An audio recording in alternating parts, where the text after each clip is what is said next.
Let's see if we can get this done for the next 3 hours. I'm not overwhelmingly optimistic. For some reason, Lucas has decided to stick around. I assume that's because Josh Pate is on the show. We have Robert. The three of us, maybe not in our entirety, but most of us will be here with you until 1 o'clock. The Vols get an absolutely dominant win over Louisville at home last night, 83-62, and the Titans placed basically every safety that has been starting games for them on injured reserve yesterday, including Kevin Winston, which effectively ends his rookie season. 615-737-1045 is the number if you would like to participate throughout the course of the show. Facebook, YouTube, Twitter, and Twitch is where you can see us if you are inclined to do so today. I would not recommend it. I am in shambles. Good morning. Good morning. Tell us how you feel, but keep it brief because there are things more important than that to talk about. More important than me? Never. I feel terrible. I am not going to be at peak performance today. I had to Uber to work because I went out last night to an MGK concert. It was delightful. Shout out to the lovely people at Two Rivers Ford who were kind enough to give us a Two Rivers suite night for the concert. And then I did the thing that I never do anymore, which is I went out on Broadway on a Tuesday, and I feel it everywhere in my bones. I thought you were about to make a noise similar to Lucas the other day. No, I don't eat pig intestines whilst being hungover to further incapacitate myself. Because you're not adventurous enough. I will have you know that those videos are performing very well, and I think that I'm going to have a countersuit where Lucas and I would bring Crystal an overwhelmingly white dish for her to try. So is that the pineapple casserole? That's what I said. We thought about that, but then I want to go into something that's a little more caucastic. Have you ever heard of ambrosia salad? As you jade roll your face to get the puffiness. Ice roller. Ambrosia salad. I ordered so much food to the studio. It's the only reason Lucas is still here because I am down bad. The only thing that I have to my name right now is my Apple Watch, my ice roller for my face puffiness, and my phone. I've never had ambrosia salad. Sounds this good. looks disgusting. It is, well, ambrosia, milk of the gods. It is not any of those things. It is Cool Whip, pineapple chunks. Oh, Cool Whip. Cool Whip. Cool Whip. You know what? I've changed my tune. I thought this was like a mayonnaise situation. No. Is there a difference between Cool Whip and like actual whipped cream? No, Cool Whip is just a brand, kind of like Sharpie. People assume like, oh yeah, it's a felt tip marker. Like, oh, it's a Sharpie. Like, no, that's just Sharpie is the brand. It's not the type of pencil or pen. But I'm going to make ambrosia salad for her. Okay, very good. So we'll report back when she has tasted it. So, again, it's not quite pig intestines, so I imagine that would be a more pleasant experience for her, although I don't know. I don't know how that would go. I did not expect Tennessee to look as good as they did last night, and they were excellent. They came out clearly with a fire under their ass after losers of 3 straight coming into that game against Louisville, and Louisville, who is a quality team, really didn't feel like they were ever threatening Tennessee throughout the course of the game. There's some things that you could nitpick if you want. I still think that how do Vols fans feel today about Nate Ament and some of the lack of finish that he still has around the basket, around the rim, and things like that? That's really the only criticism that I would have of him, just getting to watch more of an extended sample size of him last night. I don't know how common that's been for him. I can't say that I've watched every Tennessee game here at the start of the basketball season, but last night was an excellent performance top to bottom for Tennessee, who gets back on the right side of things at 8-3 by record. Cathartic. They scored 49 points in the second half. The underlying numbers, Tennessee was dominant in the first half, just in terms of what was happening on the floor, the rebounding numbers. Again, a tough free throw shooting night for the Vols, just continues to be a bit of a concerning trend. But despite the fact that it felt like Tennessee dominated the whole first half, Louisville was still within single digits, 34-27 the score going into the break. Tennessee came out and just made quick work of them in the second half. And you're right, like Nate Ament, you watch him, and he still looks like a guy that is adjusting to the level of physicality that he's now having to play at as a freshman. All of the talent, all of the tools, but clearly there is an element there of physicality that he still has not reached. He made up for it last night by getting hot from 3 and hitting back-to-back 3-pointers, only 2 for 4 from beyond the arc on the night. But that gave Tennessee a bit of a scoring spark. They hit 1-3 in the first half, ended up hitting 6 in the second half, finished 7 of 18 from there. Another good performance from Jacoby Gillespie, 23 points.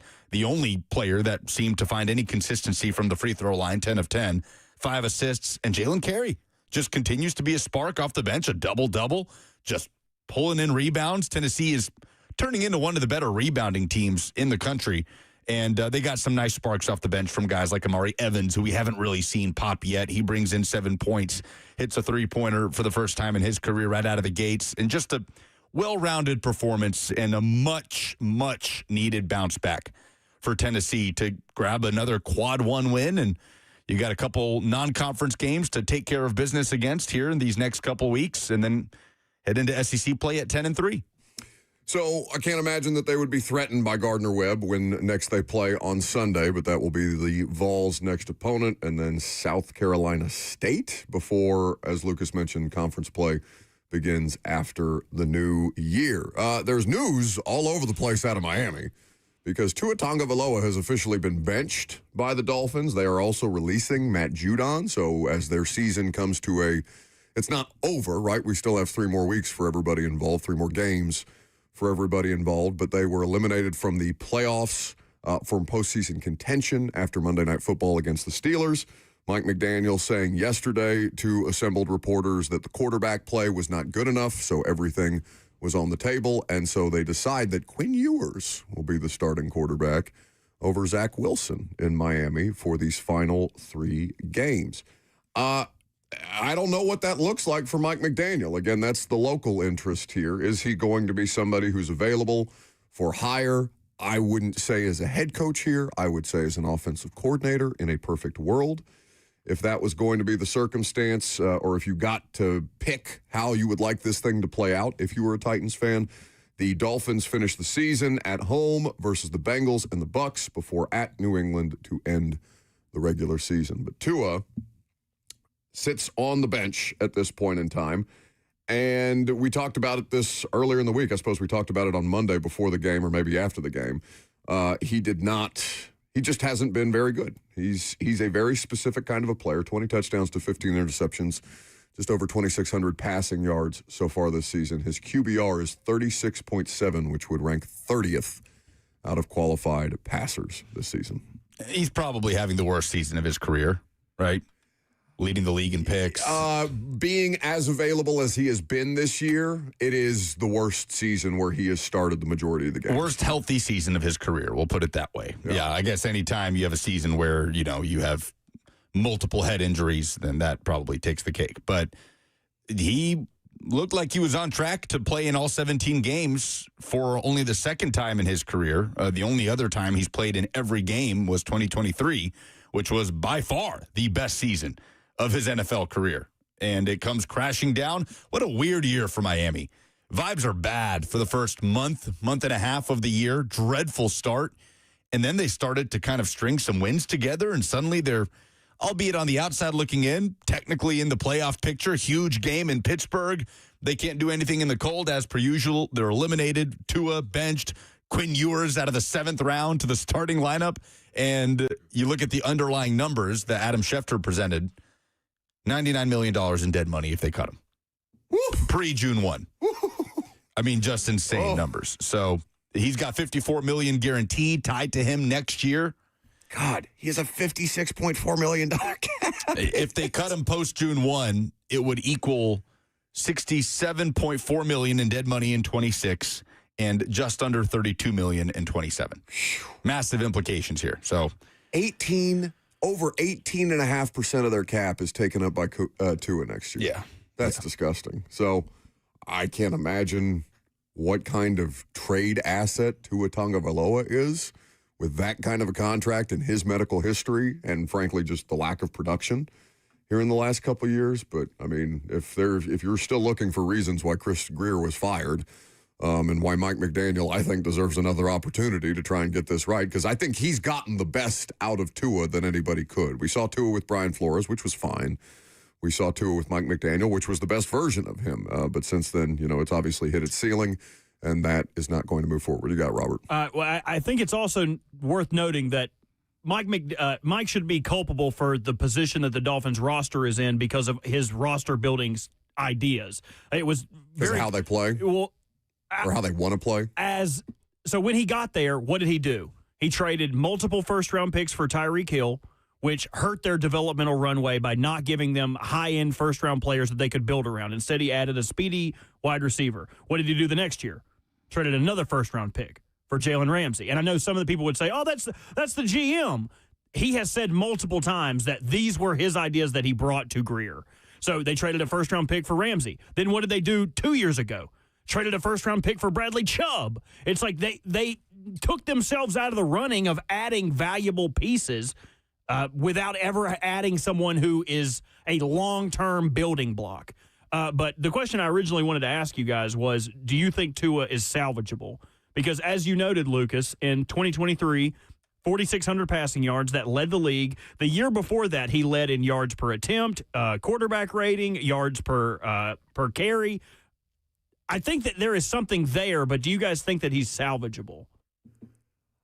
I think that the only reason or the only way that somebody would try and salvage him is if they did a Tannehill-type situation, which is Miami eats a good bit of the money on this to move him, to not put somebody in a situation where, okay, if it doesn't work out, at least we haven't given up the farm for a player and a contract that is ghastly.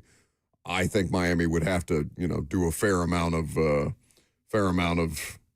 salary cap implications on them without taking the full freight of the $99 million that they have in dead cap should they outright release this player.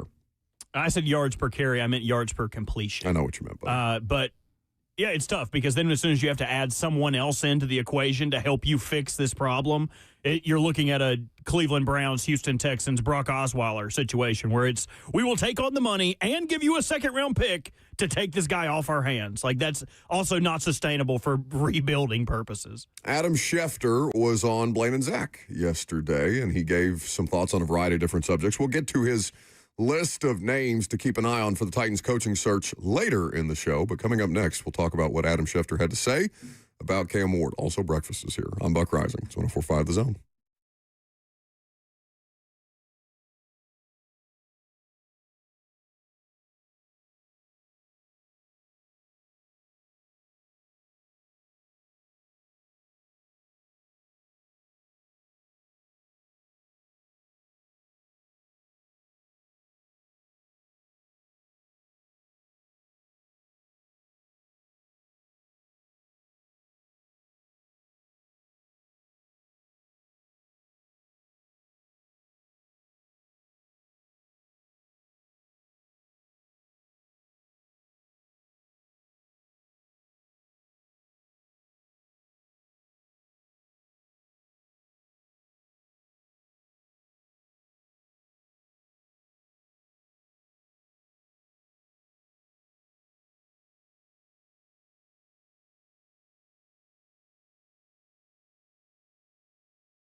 Welcome back to the show.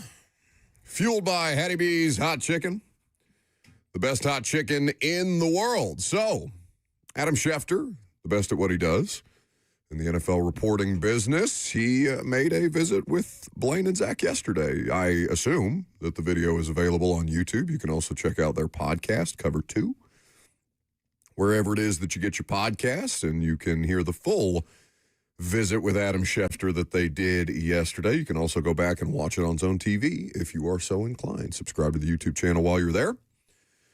So, Adam Schefter had some thoughts on the coaching search, and we'll get to that, and we'll do some resumes of some of the names that he mentioned in the noon hour. The thing that I would like to hear from Adam Schefter is his thoughts on Cam Ward in his rookie season. Lucas and I ended the show yesterday. I guess the three of us ended the show yesterday, even though Lucas and I were the ones having the conversation about it, with the idea of what's a fair standard for Cam Ward. What are explanations versus excuses? And I'm somebody who takes a little tougher approach maybe with Cam than I think most people are. And I completely understand why Titans fans want to give him as much grace as humanly possible. I understand why he deserves grace in a lot of these situations, but there is still an expectation to perform. So let's hear from Adam Schefter on Cam Ward, his thoughts. Well, first of all, I think every head coach opening is always desirable because there are only 32 of them. So people want to be head coaches, period. Now, again, if you've got a quarterback who's the former number one pick who a lot of people believe in, I think it makes it that much more attractive. I think that Cam Ward has flashed at times, and I think that there's a belief in him. I think we're still waiting to see it on a regular basis, and it's part of the supporting cast around him, which is substandard and not ideally great.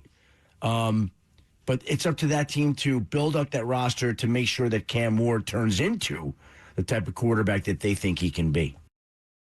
Okay, so, basically the same thing that we've been saying. And, it's fine. That's a different perspective from somebody who doesn't watch him on a week-in, week-out basis and is going to be looking at the dialogue around Cam Ward more for the reporting on the coaching jobs or the coaching interest that there will be in this specific job. I do always hate when people start that off by saying, yeah, it's one of 32, so somebody will want it. Yes, of course, but you don't want just somebody who wants it because it's one of 32. You want it because of what's here. And what's here right now is Cam. So, has Cam Ward shown us enough to be that kind of attractive piece come free agency, come the coaching search? I guess coaching search, then free agency, draft, obviously. They'll go about trying to regenerate the roster as organically as they can. Is Cam Ward, let's start with free agency, though, before we talk about, the coaching element of it. Is Cam Ward attractive enough for people to want to come here? So you're talking about, from a player perspective? Yeah, has he shown enough? Because I'm sure there's plenty of players who say, that see that Chimere DK drop where he makes one of the best plays Cam does that I think we've seen him make all year, which is the off-schedule, running to the right, out of the pocket, being flush from the pocket, whipping the ball across his body to Chimere DK, who's open, and Chim just drops it, right? A ball that you really need to have. You could say that plenty of players will look at that and be like, yeah, that guy's a playmaker. I can go out there and make that play for him. I feel like we can actually build something here. I think you've seen enough to go either way with it. And that's kind of the experience in a lot of cases of a rookie quarterback, regardless of where they're drafted. I think you've seen enough from Cam Ward to have a player say, oh, no, I see enough flashes to be really excited about what this guy can turn into and to potentially be a part of it. You could also look at it from a completely different perspective and say, I don't know if I want to sign up for the variance that is, okay, is this or is this not going to hit with a young quarterback? As far as the coach is concerned, I think it's attractive regardless to be able to mold a young player who's talented and was drafted number 1 overall, right? Bryce Young had a horrendous rookie year, worse than what Cam Ward is doing right now. And I imagine there was still an attractive element of that to Dave Canales to say, no, I want to get up there, get my fingerprints on this young quarterback, on this offense, and see what it can be molded into. And it took a while. They went in a pretty roundabout way. He had to be benched and then come back in. Here he is in year 3, and they're in contention to win the division, albeit the worst division in the NFL. But I do think that it just depends on what lens you're looking at it through. So I guess let's just take the Stephon Diggs example, right? Stephon Diggs signs in New England. He's coming off an injury, and he's going to a place that has no business being as good as they've been here in the last couple of weeks, the last couple of months. But Drake May looks like he is an ascending player, turns into an MVP candidate, a quality MVP candidate this year, and Stephon Diggs is playing really good football as a result of working with Drake May. Josh McDaniels is also there. So the coaching staff will also be a lure, potentially, for players who would be considering this place in free agency beyond just the standard things that people say, right? I don't just want players coming here because it's a better payday than most other places for both tax purposes and because they've got money to spend.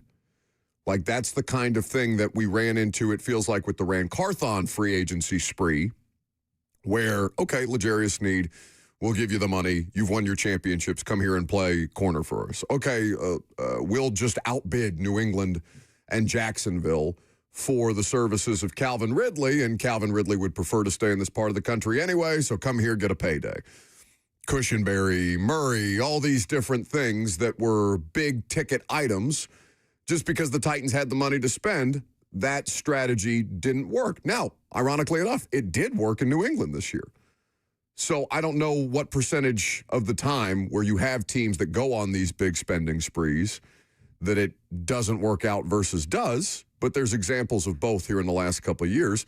The question is, how much better can they get, and how much will the draft class, the upcoming draft class, be the thing that kind of vaults them into that next level of competitiveness? Because it's really not about Cam. It is about Cam, but it's about building the best possible team around Cam. He doesn't need to be special day in and day out. He just needs to be operational.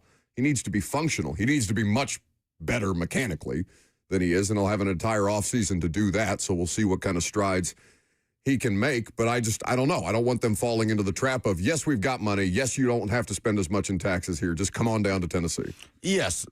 And there was never really a scenario where we were going to get that answer on Cam Ward after year one. And that scenario just didn't exist. It wasn't in the cards, right? Like, even the successful quarterbacks, C.J. Stroud and Jaden Daniels, year two was a whole different experience. And I think it's fair to say that the jury is still out long-term on both of those guys, with the injuries that Daniels has had this year, and C.J. Stroud's had a bit of a bounce back, but you still don't feel great about it. Yeah, I'm not going to sit here and say, yeah, C.J. Stroud should be in the MVP conversation next year, the way people were going into his second year, and same goes for Jaden Daniels. There was never, imagine if I love playing this game where it's like, imagine if we got in a time machine and went back to July and told people, Brian Callahan's going to be fired after 6 games. Calvin Ridley's going to go down for the majority of the season, and this is what Cam Ward will have. Offensive line will underperform for majority of the season. He'll have an interim coach for, 70% of the way, and they have the hardest schedule in the NFL.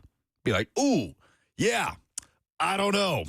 Hope he can stay healthy. I feel like that would be my response. And he has. 3 games to go. He's been durable. Yeah, knock on something, right? Like, you would hate for him to get, God forbid, something would happen in these last 3 games, because I see Curtis on YouTube says best quarterback numbers here since 21 despite worst talent. Well, he's playing all the games. Like, that's why the numbers are and I'm not saying that that's a knock on him. I'm saying that the availability is good. That the quarterback situation, because the offensive line situation here since 21 has been so poor, devolving since COVID, essentially, since Jack Conklin walked and all those things, all those pieces and parts started shuffling around and being ineffective. He's playing in all of the games. Tannehill broke Steve McNair's consecutive start streak, and then the wheels fell off, right? He started having high ankle sprains all over the place. He's getting hip drop tackled. He's getting sacked constantly. Malik Willis is playing in games. Will Levis is in and out of the lineup. You haven't had a consistent starting quarterback since 2021. So that's why the numbers look the way that they do. He's just playing in all of these games. I think what is the best attribute that he has? Best attribute that he has, I do think that there is a feel in the pocket that he has, a natural ability to extend the play and throw on the run. I don't think that I would consider that a strength, given that how often that leads to him getting sacked. Well, it hasn't as of late in what have been two of his best performances of the season, and I think you're seeing him grow into that. Now, marrying that with some consistency in knowing when to take off and run, which we saw for a stretch there and has faded a little bit, is another layer of that. But you just see the flashes of all of the things that make a number one overall pick at quarterback a number one overall pick at quarterback, right? You see the arm strength, you'll see the accuracy flash, and then you'll see it kind of falter in certain moments that he just has to capitalize on.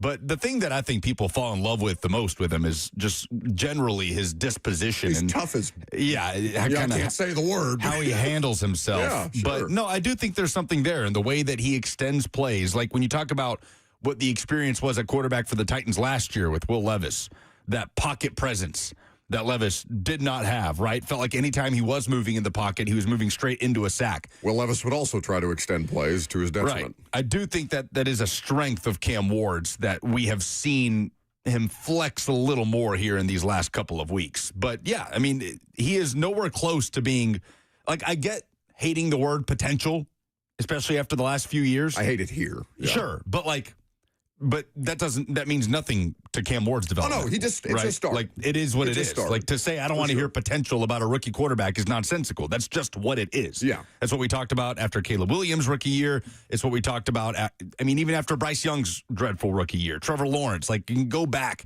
to all the struggling. Trevor Lawrence had a rough rookie season with the Urban Meyer experience. So, the conversation has gone about how you would expect it to go around Cam Ward, given the circumstances.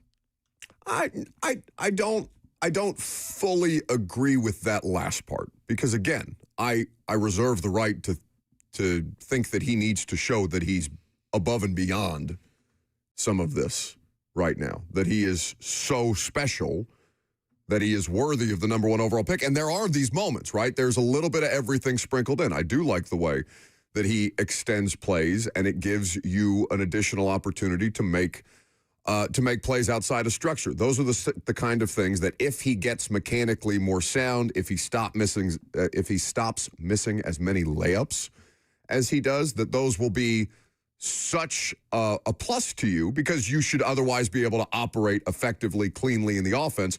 Do the boring stuff, right? It's just not, right now it feels like it's a lot of jazz hands for Cam Ward, as opposed to the stuff that's going to allow you to extend drives. He's not using his legs as much lately either, as we're talking about this, and that might be game specific. I don't know that it's gone away entirely just because he hasn't done it in the last 3 weeks. He hasn't really scrambled as much, which has allowed them to kind of extend drives. They're getting more out of the run game, so he doesn't have to do as much. And I think that's why I came away from the San Francisco game disappointed, because he wasn't bothered. The offensive line blocked their asses off without Dan Moore in the lineup, and he didn't do enough he didn't do enough with that opportunity in a game where he is kept almost completely clean to my satisfaction. Now, if it was just because it wasn't good enough for me, doesn't mean that it can't be good enough for Lucas or the audience or whatever. I'm not saying that's an indictment of him or anything like that. I was just like, yeah, I would like a little more. He had a clean game. The offensive line played well. Do something with it. And he didn't do enough with it. I just think for every knock, there is something on the other hand, right? Like, yes, he has had trouble missing open targets this season. That is a fact. That has come up at multiple points, and it felt critical, the Van Jefferson miss, when you could have a tie game at halftime in San Francisco on Sunday. But for every one of those, it feels like there's a dot to Gunnar Helm that he had on Sunday, right? Like, there have been inconsistencies, and on the other hand, he's not turning the ball over at a high rate. He's not throwing a lot of interceptions. Yeah, he's not the fumble. The fumble situation has certainly cleaned itself up, or they have cleaned it up. And again, he wasn't under duress on Sunday. If he were to fumble in a situation like that and the ball just comes out of his hand again, then you would be getting after him for it. But he's not being pressured that way to cause those fumbles. I would say, like Sunday's performance specifically, I think there was more good than bad from Cam Ward. Oh, I agree. But even then, it would still be somewhat close, right? And you're not going to make a good living as a quarterback for a long time. You're not going to have a lot of success if you're breaking even like that. But again, it's hard apart from injury.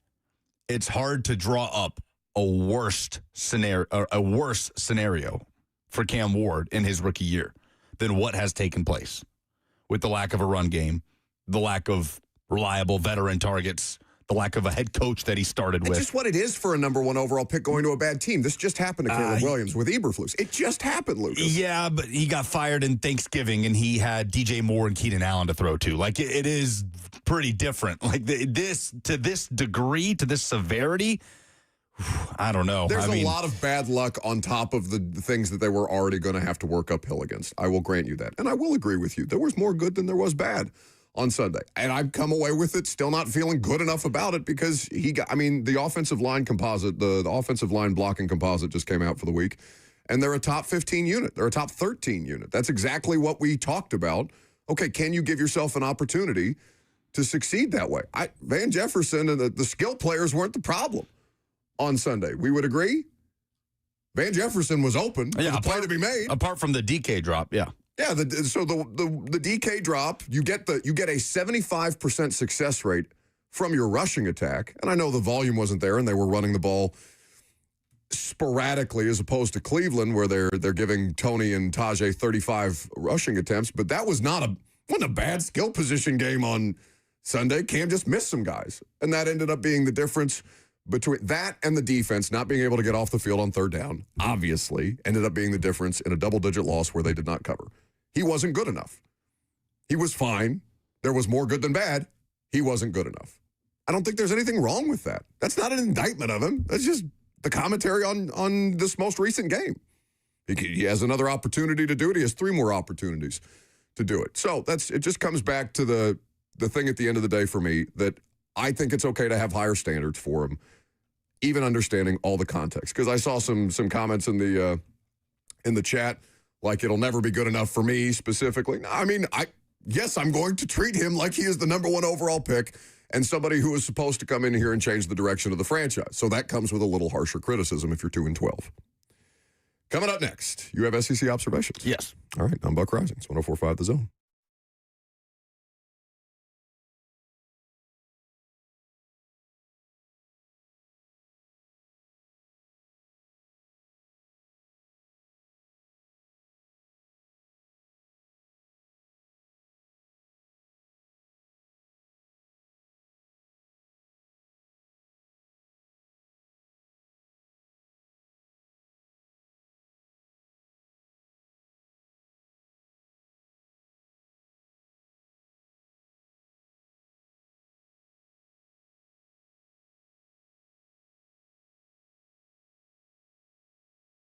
No one wants to deal with a plumbing, HVAC, or electrical emergency. Most of the time, you don't know what it will cost or if it'll get fixed correctly, or if someone is just trying to sell you something. That's when you call Hiller Plumbing, Heating, Cooling, and Electrical. The price you're told is the price you'll actually pay. There's no hidden fees or surprises on your bill. Hiller has been in business for over 35 years and is family-owned and operated. Their techs are professional, experienced, and trustworthy.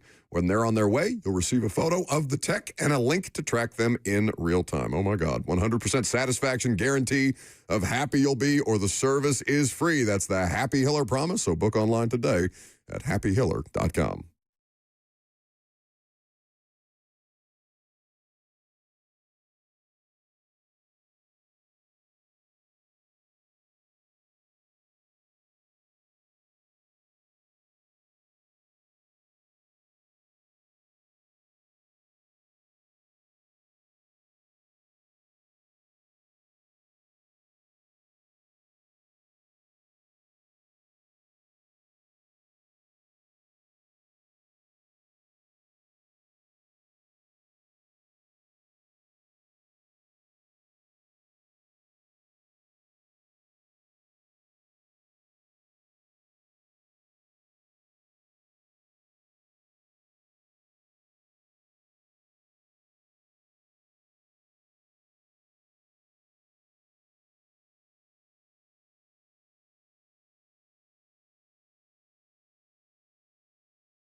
All right, some news in what is we need to come up with a name for whatever this is.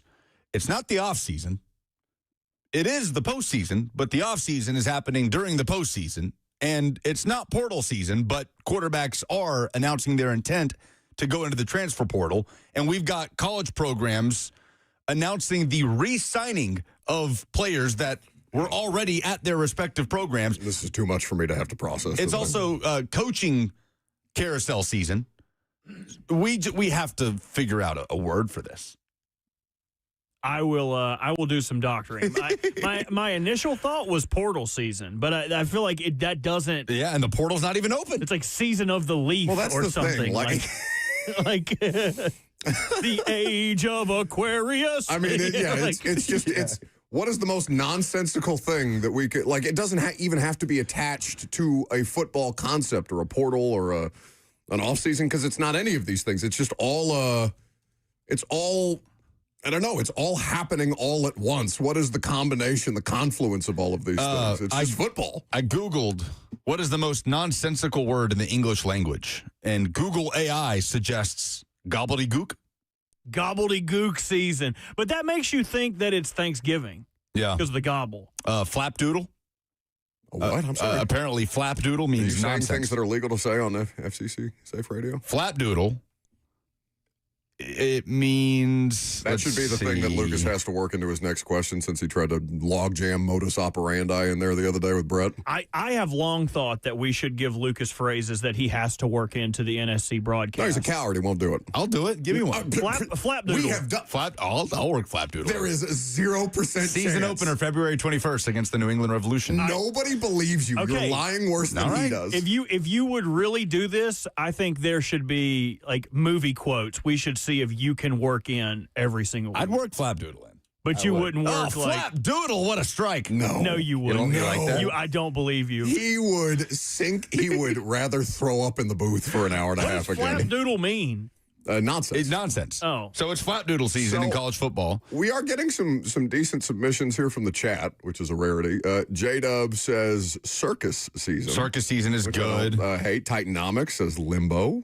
Purgatory season. These all apply as multiple high-profile quarterbacks are announcing intent to enter the portal. We've already gone through a lot of those names, DJ Lagway, Dylan Raiola, etc. Another name is added to that list, certainly not one that, grabs the headlines of those players I just mentioned. Tennessee quarterback Jake Merklinger is headed to the portal. Hayes Fawcett of On3 Sports reported it. This was an anticipated move, I guess an assumed move, that Jake Merklinger would leave Knoxville. Curious to see where he lands. Robert Walsh, maybe a home for him in Greenville? I'll take the Turd Slinger. I have no problem with bringing Turd Slinger to Greenville. If he becomes my quarterback one, I can call him whatever the hell I want to. Because that's your Madden creative player's name, or what is it? We're not going to discuss something. Make him sweat. Make him something. Bert, make him something. So Merklinger in the portal. You have to manifest if it's not actually happening. That leaves George McIntyre and Faison Brandon as your two scholarship quarterbacks, a redshirt freshman and a true freshman, a 5-star, but a true freshman. So yes, Tennessee will go out and get somebody. The question is, are they going to go get a veteran option that will come in and be some sort of depth, or are they going to go out and bring in a starter, a guy that can be kind of a bridge for next year? We talked yesterday about Brendan Sorsby, some of his ties to the, oh my goodness, I just got a great text. From? If you're going to bring the show to a screeching halt, you have to read the name. Well, don't read their name. Just be like, it sounds like if you were going to say Brent Doherty, it sounds like Drent Broherty. No, I won't do this. But 6-7 season. Nothing is more nonsense than 6-7. You know it what? is 6-7 season in college football. I don't like it, but I don't. So apparently this is a phrase that goes back, because like my mom, for some reason, she speaks the way that other people don't speak. Like she uses like almost old English. I don't know. It's very bizarre. But she said something the other day about being on 6s and 7s as if it was a common phrase, and I had to go look it up. Apparently this is a thing. Yeah, that is a thing. I've heard that. So 6-7 is not an original concept. And it's not nonsense because it actually has a basis in something, except these small children that are out here doing the juggling movement with 6, 7. It's actually, can you give me an Urban Dictionary reading of between 6s and 7s? Yeah, being in a state of confusion, disorder, or disagreement, like a messy situation or mixed up thoughts. It comes from old disputes, possibly a dice game or medieval guild rivalries, and signifies disarray, famously used by Shakespeare in the music like Don't Cry for Me, Argentina. Yeah, my mom uses Shakespearean English. So Shakespeare originated 6-7. So this is 6-7 season. All right, there we go. I'm glad we figured that out. So we mentioned Brendan Sorsby, the Cincinnati transfer. There are Tennessee ties there. Wouldn't be shocking to see him land with the Vols, but Texas Tech is the other school in question. We mentioned his girlfriend is committed to go play for Texas Tech volleyball. There are message board rumors that allegedly Tomato Red on this Red Raider message board says his buddy who graduated this past weekend had some family come into town. They rented an Airbnb, and the television at the Airbnb was signed into an account with the name Brendan Sorsby. Oh. So the message board rumors are stating that Sorsby was recently in Lubbock, and signs are pointing to him going down to play for Joey Maguire and the Red Raiders, who are in the playoff. But another report out of Arizona mentioned Sam Leavitt, the Arizona State quarterback, could potentially end up with Tennessee, or that Tennessee at least is one of the multiple teams to watch in the sweepstakes for Sam Leavitt. It was reported by On3 Sports. They listed Oregon, Miami, Indiana, and LSU as schools to watch for the ASU quarterback. Anthony Totri, who is a beat reporter who covers the Arizona State Sun Devils for Phoenix Sports, says add Tennessee to this list. Do you have a preference? I know more about Sam Leavitt. It doesn't mean that Brendan Sorsby wouldn't be a fit. Is it weird to say that I think Sorsby or Leavitt would be more attractive than Raiola or Lagway for Tennessee? I would prefer one of those two players because I know what they are. Because you're talking about them playing for your college football program, not what they could become should they actually hit. Talking about them starting right now. You've got the 5-star upside in that room already in Faison Brandon. And I tweeted this at Lucas Panzica, that Brendan Sorsby, it wouldn't be shocking if he was Tennessee's starting quarterback next year. He's gotten out of hand with this. We have to stop it. I get it.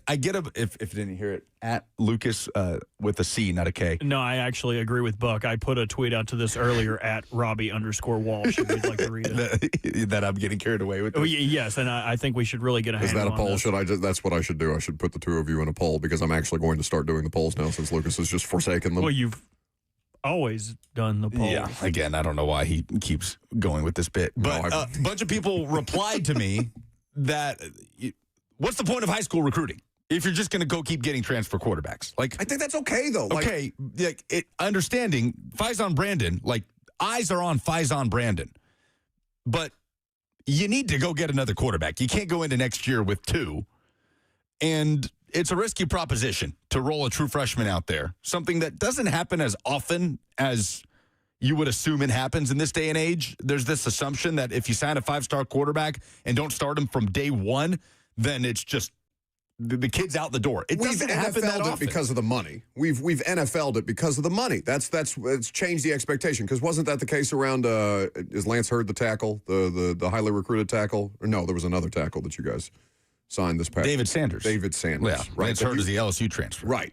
David Sanders was somebody you wanted to see return on investment immediately, and you want to see that guy out there playing if you're a fan because you know what he's making, you know ballpark what he's making. It's changed the math on how we actually go about not just the development of players once they get to the professional level, but also the development of college players. Yeah, and he would have started day one if he didn't get injured. And yes, 5-star elite prospects often start on day one. But at the quarterback position, who comes to mind? Arch Manning didn't start immediately. Nico didn't start immediately. Let's see. Jackson Arnold did not start immediately. We could keep going down the list here. Where Tennessee is and where Josh Heupel is, because that's as an important factor as anybody. If Josh Heupel was in a situation where things were a little less, I'm not saying it's tense right now, but it's as tense as it's been under Josh Heupel because they fell short of expectations that they kind of reset for themselves during the season.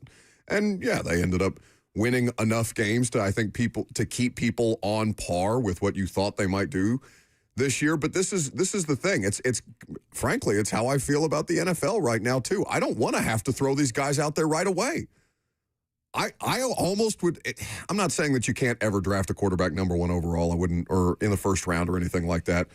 But like, I'd almost rather do it in the NFL with these cast-off quarterbacks that you at least know more about and you can play to their strengths because you can start to get more out of them immediately. So to Lucas's point, there were only 4 true freshmen who started the season as QB1. Bryce Underwood with Michigan, Jaron Kawhi Sakabapulte. I don't know. I know I butchered that. You made that up. No, he started for Cal this year. Okay. He started for Cal. Malik Washington at Maryland, who was very good, and Bear Bachmeier for BYU, who had to start him because their old quarterback was promiscuous and then went to Tulane. That's right. Jake Retzlaff, who's in the playoff as well. Promiscuous. So, he just wasn't not having sex. Titanomics mentions awkwardly laugh through that. Titanomics on the FNM Bank chat says Lagway started, but not immediately. He started because Graham Mertz got his bell rung midway through the year. So it's not a turnkey thing, right? A lot of these kids maybe want to play, but not that many of them end up getting that opportunity, especially in the SEC on day one. A true freshman quarterback, regardless of status and tools, and that's a tough thing to ask of a kid walking into a program. If you start normalizing the idea of that, you're just going to create the same churn and burn that you've got in the NFL right now. Which, yeah, and that's the thing. Look at what's happening with these rookie quarterbacks in the NFL. All right. So, are we going to do the dumbest thing in sports this week next, or is Pate here? Pate is 2 minutes away. Okay, so Josh Pate will join us coming up next. We'll talk some college football. Because Pate is going to be in here, we'll do the dumbest thing in sports later in the second hour. I'm Buck Rising. It's 104.5 The Zone.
11 o'clock. Good morning. What's going on from the Circus Sports at the Mint Kentucky Down studio? I am Robert Walsh. The Titans made a flurry of roster moves on Tuesday, including signing 2 players off practice squads of other teams and claiming another off waivers. But first, Titans added 3 safeties to injured reserve. Rookie safety Kevin Winston Jr., Mike Brown, and Xavier Woods effectively ending their seasons. In replacement, signing 2 safeties off the Ravens and Lions practice squads, respectively. Eric Hallett and former 7th-round pick in Sanusi Kane. The Titans also added Garrett Dellinger off waivers from the Browns. He was a 7th-round pick by the Ravens in the 2025 draft. Speaking of the NFL draft, Notre Dame running back Jeremiah Love announced that he is declaring for the NFL draft. The Heisman finalist is a projected first-round pick following a sensational career in South Bend, capped off with 1,300 rushing yards and 21 total touchdowns this season. And in its first game in the Food City Center in 26 days, the University of Tennessee's men's basketball team turned in a dominant performance last night and took down number 11 Louisville 83-62 in a top 25 showdown. For all your foundation repair and your waterproofing needs, you got to go to USSTN.com. Breaking news at once on your home for the Titans and the Vols. This is 104.5 The Zone.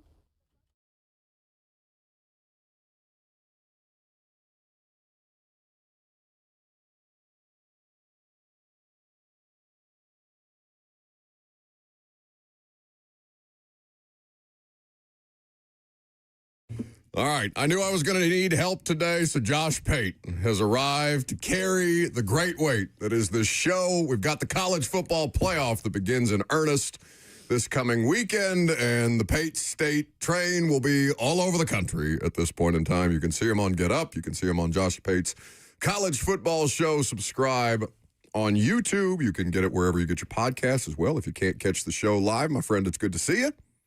It is good to see you. Is it?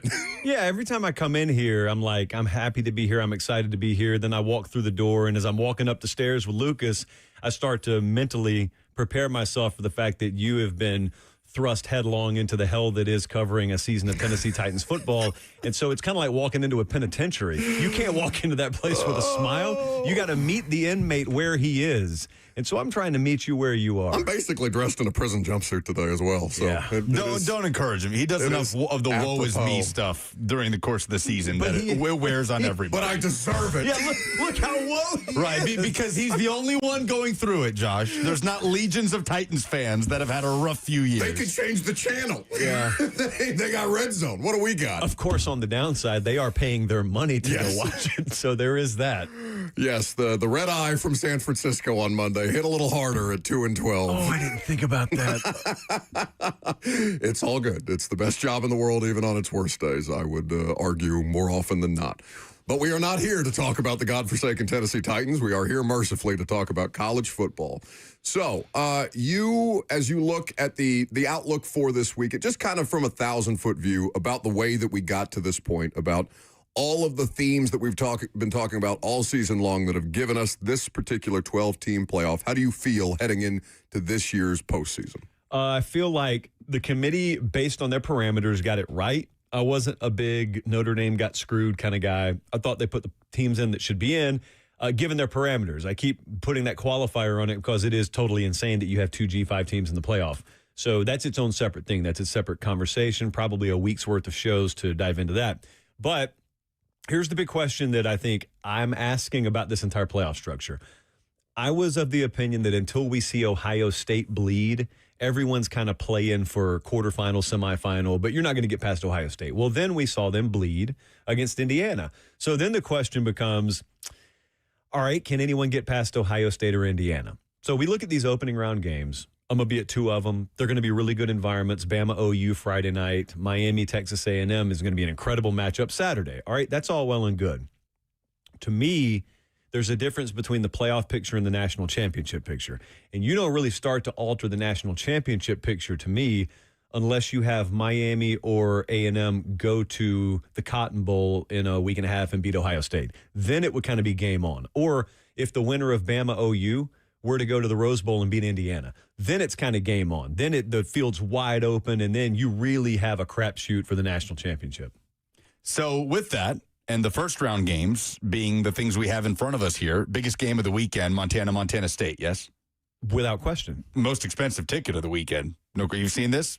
Like $5,000 for lower bowl for What? the FCS semifinals. Big time rivalry. We can talk to Mark Mariani about it later. Yeah, somebody call Mariani. So Alabama, Oklahoma, what's the more intriguing rematch to you? Is it Alabama, Oklahoma, who we've seen play each other in recent memory, or is it the likely rematch of Georgia, Ole Miss? No, I think it's Bama, Oklahoma, because it's more on the immediate future, I guess. So it's right on the horizon. I think so. The first time this game happened, it was in Tuscaloosa. I felt really good about Bama winning the game. Loved it. It was one of my favorite bets of the year. And then I got the actual offensive production that I projected Alabama to get. They badly outgained OU. They were 23-12 first down edge against OU. So all the box score looked like I thought it would look, except for the turnover column, which was -3. And this wasn't some random Bama just happened to cough it up 3 times. It was Oklahoma forcefully taking the football from Alabama 3 times, including once on a punt return. So Bama at the time had a bona fide top 20 passing attack, and they threw for over 300 on OU, just like Ole Miss did, just like Tennessee did. I wonder if Alabama still got a top 30 caliber passing attack. I know the piece of paper says they do, but I happen to think that stat profile is a little front-weighted because Alabama down the stretch did not have a top 30 passing attack. They didn't have much of a top anything offense down the stretch. So they do get guys back. They do get a little healthier. There is a world where they go out there and just win 26-9. Like they could absolutely do that, and then maybe Alabama's a wild card in this whole thing. I want to see them prove that to me, because the other factor, if you really believe football is played in thirds, the special teams, the defense you don't doubt with OU. The offense is what it is with OU. Special teams, they dominated Alabama the last game. They started 4 drives in Bama territory. Bama didn't start a drive past their own 30-yard line. So Bama was just constantly pinned. It was the same story in the Bama-Georgia game, by the way. So Bama has had 2 special teams dominant performances against them in the last month or so of the season. So I don't know what 2 weeks off really does. I know health-wise it gets them back a little bit. But if you're just going to see more of the same sputtering Alabama offense, it's going to be a hideous game. 17 points will be enough to win it. And then it'll be probably Oklahoma going on to get beat against Indiana in the second round. I'm intrigued, because you asked me what I was intrigued by. I'm intrigued on if Alabama comes out hot and you look and you say, oh, wow, the offense is kind of back. Like if you find yourself saying that in the first quarter, I think that could change some things about more than just that game. Well, and just quickly on that, though, because we talked about this with you, maybe not the last time you were in here, but at some point throughout the course of the season, the way that they were succeeding at an exorbitant rate on 3rd and 6 plus. Mm-hmm. And how that's kind of normalized, it feels like, in the last month of the season. So again, to your point, I don't know what 2 weeks is going to do for them in that situation, if they're going to be able to overachieve in those circumstances, if they're going to continue to put themselves in 3rd and long situations that they have to battle out of. Oklahoma's not the defense that you want to see if that's kind of your bugaboo right now. Yeah, the other thing that's hurt them is they never ran the ball effectively this year, but when they were healthier at tailback, they would commit to the run, and they'd scratch out 100, 110 yards on the ground. But the important part about that was it maintained play calling balance. And then secondly, they're excellent at incorporating tailbacks out of the backfield in the passing game. They didn't have that against Georgia. And Bama's entire offensive approach has been such a tightrope walk all year. Like, they've got to be perfect. They've got to make sure that the pole they're holding in their hand doesn't tip too far one way or the other, or they fall. If you fall off a tightrope, you die. In offensive terms, if everything doesn't go right, you get completely throttled down like Georgia did to him. So they do get Jam Miller back this weekend. Josh Cuevas, I would argue, is their 3rd most important offensive player. He's just a tight end. Not going to go for 150 yards receiving, but a very integral part of their offense. They get him back this week. So there are, like, mechanisms that they were missing in their offense that they do get back, that they had a lot of success. They went up and down the field on Oklahoma. It's just they kept turning the ball over as they went up and down the field, because Oklahoma's really good at if they're letting you go up and down the field on them, they're eventually banking on that being a high enough risk proposition that they're going to turn the ball over on you. And Oklahoma was right the first time. And now all that changes is it's later in the year, and Bama's got to go on the road in Norman on Friday night. So, like, if those guys are back, Alabama will get their offensive production. What cost does it come at? We can continue to talk about football with Josh Pate, but I do want to ask about potential ripple effects from that, because Kalen DeBoer just put out a statement here recently continuing to affirm his commitment to Alabama, with the Michigan job being up in the air at this point in time, with obviously the tragic situation that happened with Sharon Moore and all of the details there that are very, very messy. If Oklahoma were to beat Alabama again, are there any implications for Kalen DeBoer? Yeah, I think the no that Michigan gets would be pretty immediate, and they wouldn't have to wait any longer. I don't think Kalen DeBoer is going to Michigan. Feel pretty good about that. Okay. I do believe that Michigan's in a spot where they listen to me say that, and they say, all due respect, we'll handle our coaching search. We're going to make him tell us no. He has not told them no because they have not spoken to him, and there is no world where he would speak to them until his season is over, at least. And then it's, does he take the call? Will he take the Zoom? Will he sit down? I believe he'd probably listen to him. I would listen to any offer at the end of my season, but I believe the answer is going to be no. Talked to a lot of people about that. Even this morning, I've talked to a ton of people about the Michigan search. Like, I'm far more focused on the Kenny Dillingham factor, the Eli Drinkwitz factor. But I will grant you, yes, there are going to be a lot of eyeballs on that Alabama game because there is still a portion of the Michigan brain trust that will not take probably no for an answer. They won't take a statement or a press conference for an answer. You're going to have to look them in the eye and tell them no, and that can't happen until at least Friday, and that's if Alabama loses. Well, got Larry Ellison money to pull from. Josh Pate at Josh Pate CFB in studio. But to that point, what about the Ward Manuel factor? Because there's a full-on investigation being opened right now by the university into the athletic department, whether it's sign stealing, the Sharon Moore scandal. All of that has made us forget Juwan Howard punched a coach on a basketball floor and got suspended for the rest of the season and fired a year later. That was fun. I mean, it's been an athletic department riddled with controversy after controversy. Ward Manuel has overseen it all, and now he's tasked with replacing Sharon Moore. Will he be? What does that timeline even look like? I don't think Ward's going to make the hire. I think he's kind of a lame duck athletic director. The timeline really depends on Kalen in one aspect, and that is this weekend. I don't think they're going to let the search go beyond this weekend. Like, I don't, if they, in other words, if they think Kalen DeBoer would take their job once his season's over, that's okay if it's after this weekend. But man, are you really waiting until the new year? Because the portal opens January 2nd. And so that's like D-Day. So I think they'd make a move after this weekend, one way or the other. Now, I will tell you, there is a lot of mistruth out there about the communication they've had. There has been no communication between the University of Michigan and Kenny Dillingham.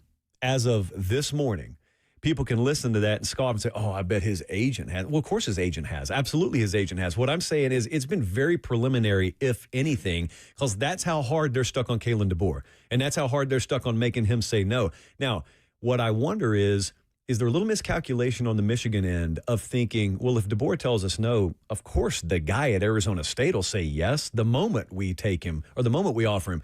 I would be a little careful assuming that you just got ready yeses waiting elsewhere, because I think Michigan may be underestimating what you just said, and that is there's a lot of question. There's a lot of fog around the Michigan program right now. They don't have a president right now. They have what many believe to be a lame duck athletic director. And in Kenny Dillingham's case, you're asking for a guy to uproot himself from the university he grew up in the backyard of that he loves. He's not looking for a reason to leave it. I know Kenny pretty well. So you're going to have to go above and beyond convincing him to leave that. And it better be a close to perfect situation. I know he'll be torn. I know he will very much listen to it if that offer comes. But it's not this foregone conclusion that Kenny Dillingham's just the moment that the car pulls in the driveway, throwing up the deuces and hopping in the passenger seat. Josh Pate is in studio with us. We'll continue to talk about the first weekend of the college football playoff with him coming up next.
Welcome back to the show.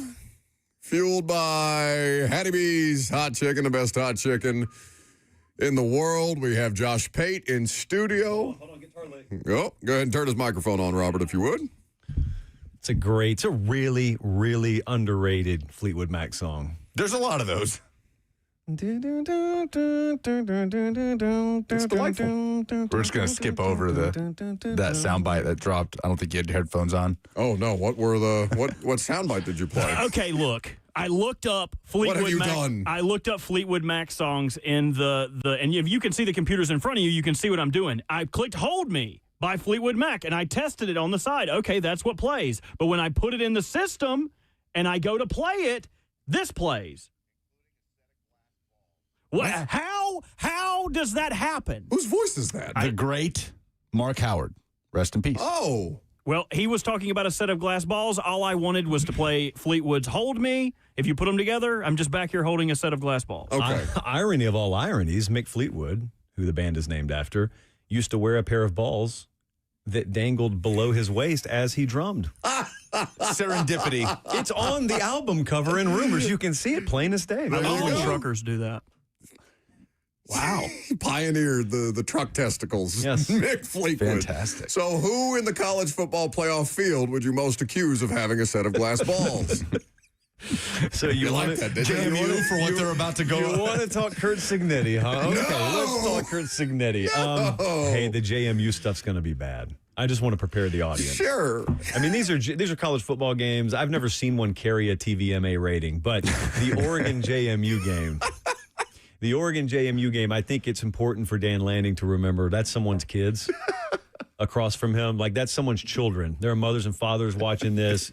Those kids need to go on and have a career in something other than sports. The size disparity alone between the caliber of athletes that are going to take the field against one another. It's That's almost like embarrassing. it should come with a hazard label. It's pathetic. It's not JMU's fault. No. Like, huge credit to JMU. It's pathetic that the structure of this sport continues to pretend that 136 teams are playing the same sport. So until someone with common sense walks in, we're forced to pretend like, well, we could have a Cinderella. You know, Klatt got himself in trouble. We were talking about this. Klatt got himself in trouble earlier this week because he said he's talking about the NCAA basketball tournament. And in football, we don't want Cinderellas. So there was some of that rant that was really unhinged. But the crux of it, the Cinderella part, it's not that we don't want Cinderellas in football. It's we understand it's impossible to happen in football because in football, for a million different reasons, there are things that don't happen that could happen in basketball games. And because we know it couldn't happen, we have rightfully arrived at the conclusion that it's very stupid to pretend it could happen.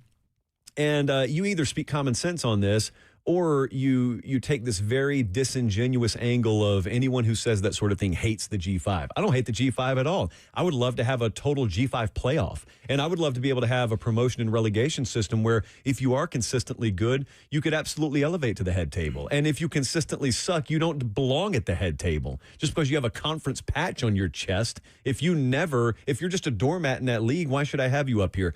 But yeah, it's insane that we play the sport the way we do right now, but I guess it's the way it is.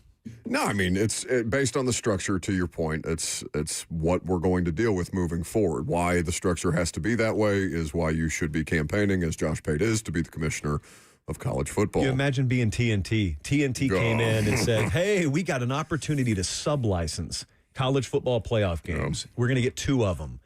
These are the 2 playoff games that get dropped in your lap. To combined 17.5-point spread and 21.5-point spread in the 2 games that you got dropped in your lap. But hey, they got a playoff logo on them. Why are you down on my beloved Kurt Signetti? I'm not. I think he's insanely good. I thought you meant that I didn't think you meant it as a pejorative. I assume glass balls been fragile. All right, crystal balls. Okay. Yes, like the Waterford crystal balls. I've got Klatt had a hot take. I'll give you a hot take. I think it's bad for college football overall if Indiana wins a national title. Go on. Okay.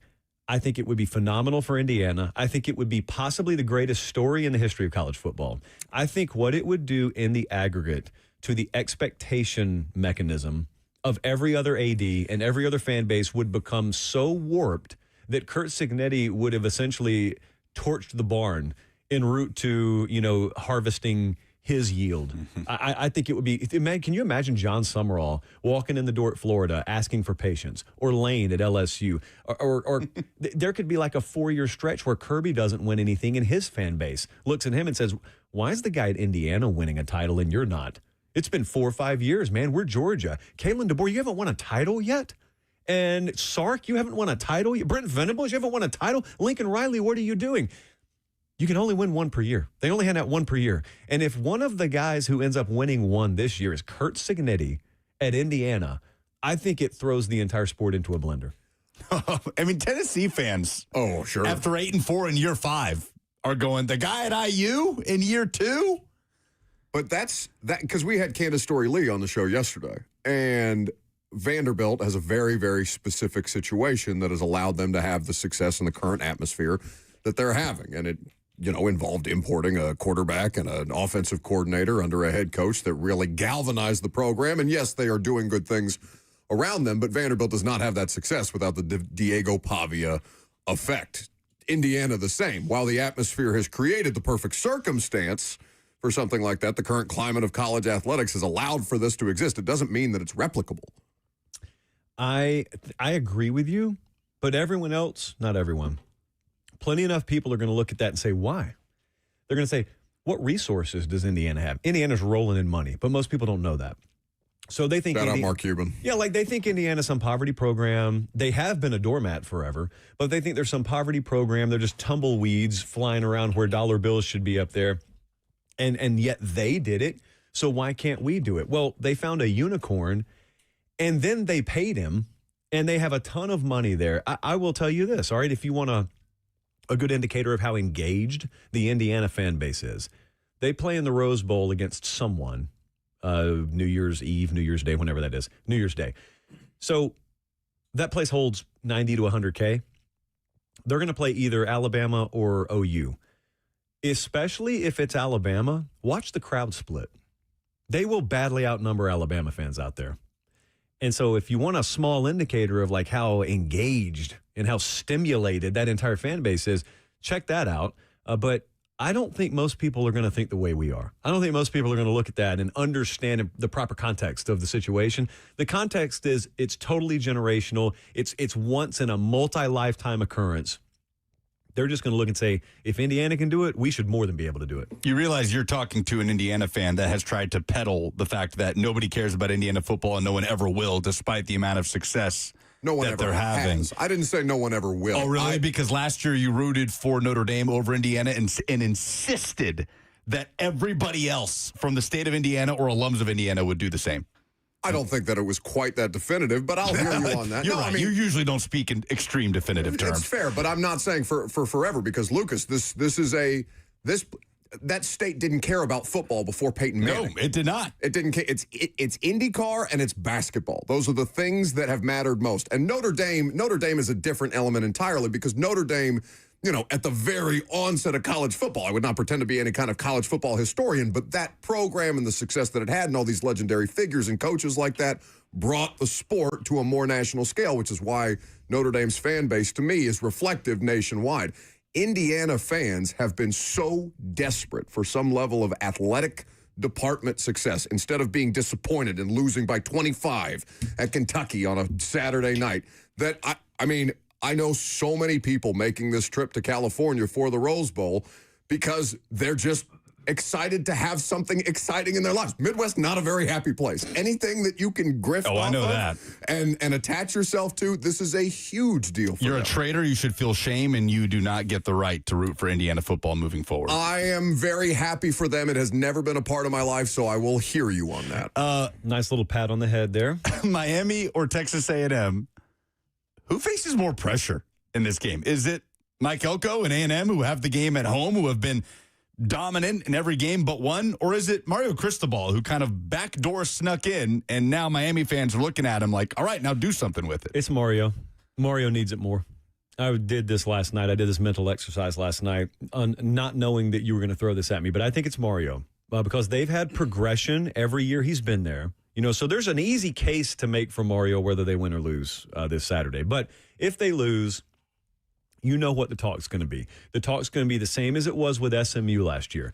SMU got in the playoff, then they went to Penn State and got smashed because Penn State was better than them. It had nothing to do with whether they should or shouldn't have been in the playoff. But I was in the minority opinion, apparently, because everyone else took to Twitter and said, see, that's evidence SMU shouldn't have gotten in. That was a wasted spot. Bama or Ole Miss or South Carolina should have had that spot. That is not how the playoff works, by the way. If Miami goes to College Station and they lose, all people are going to say is Mario still hasn't won a single big game.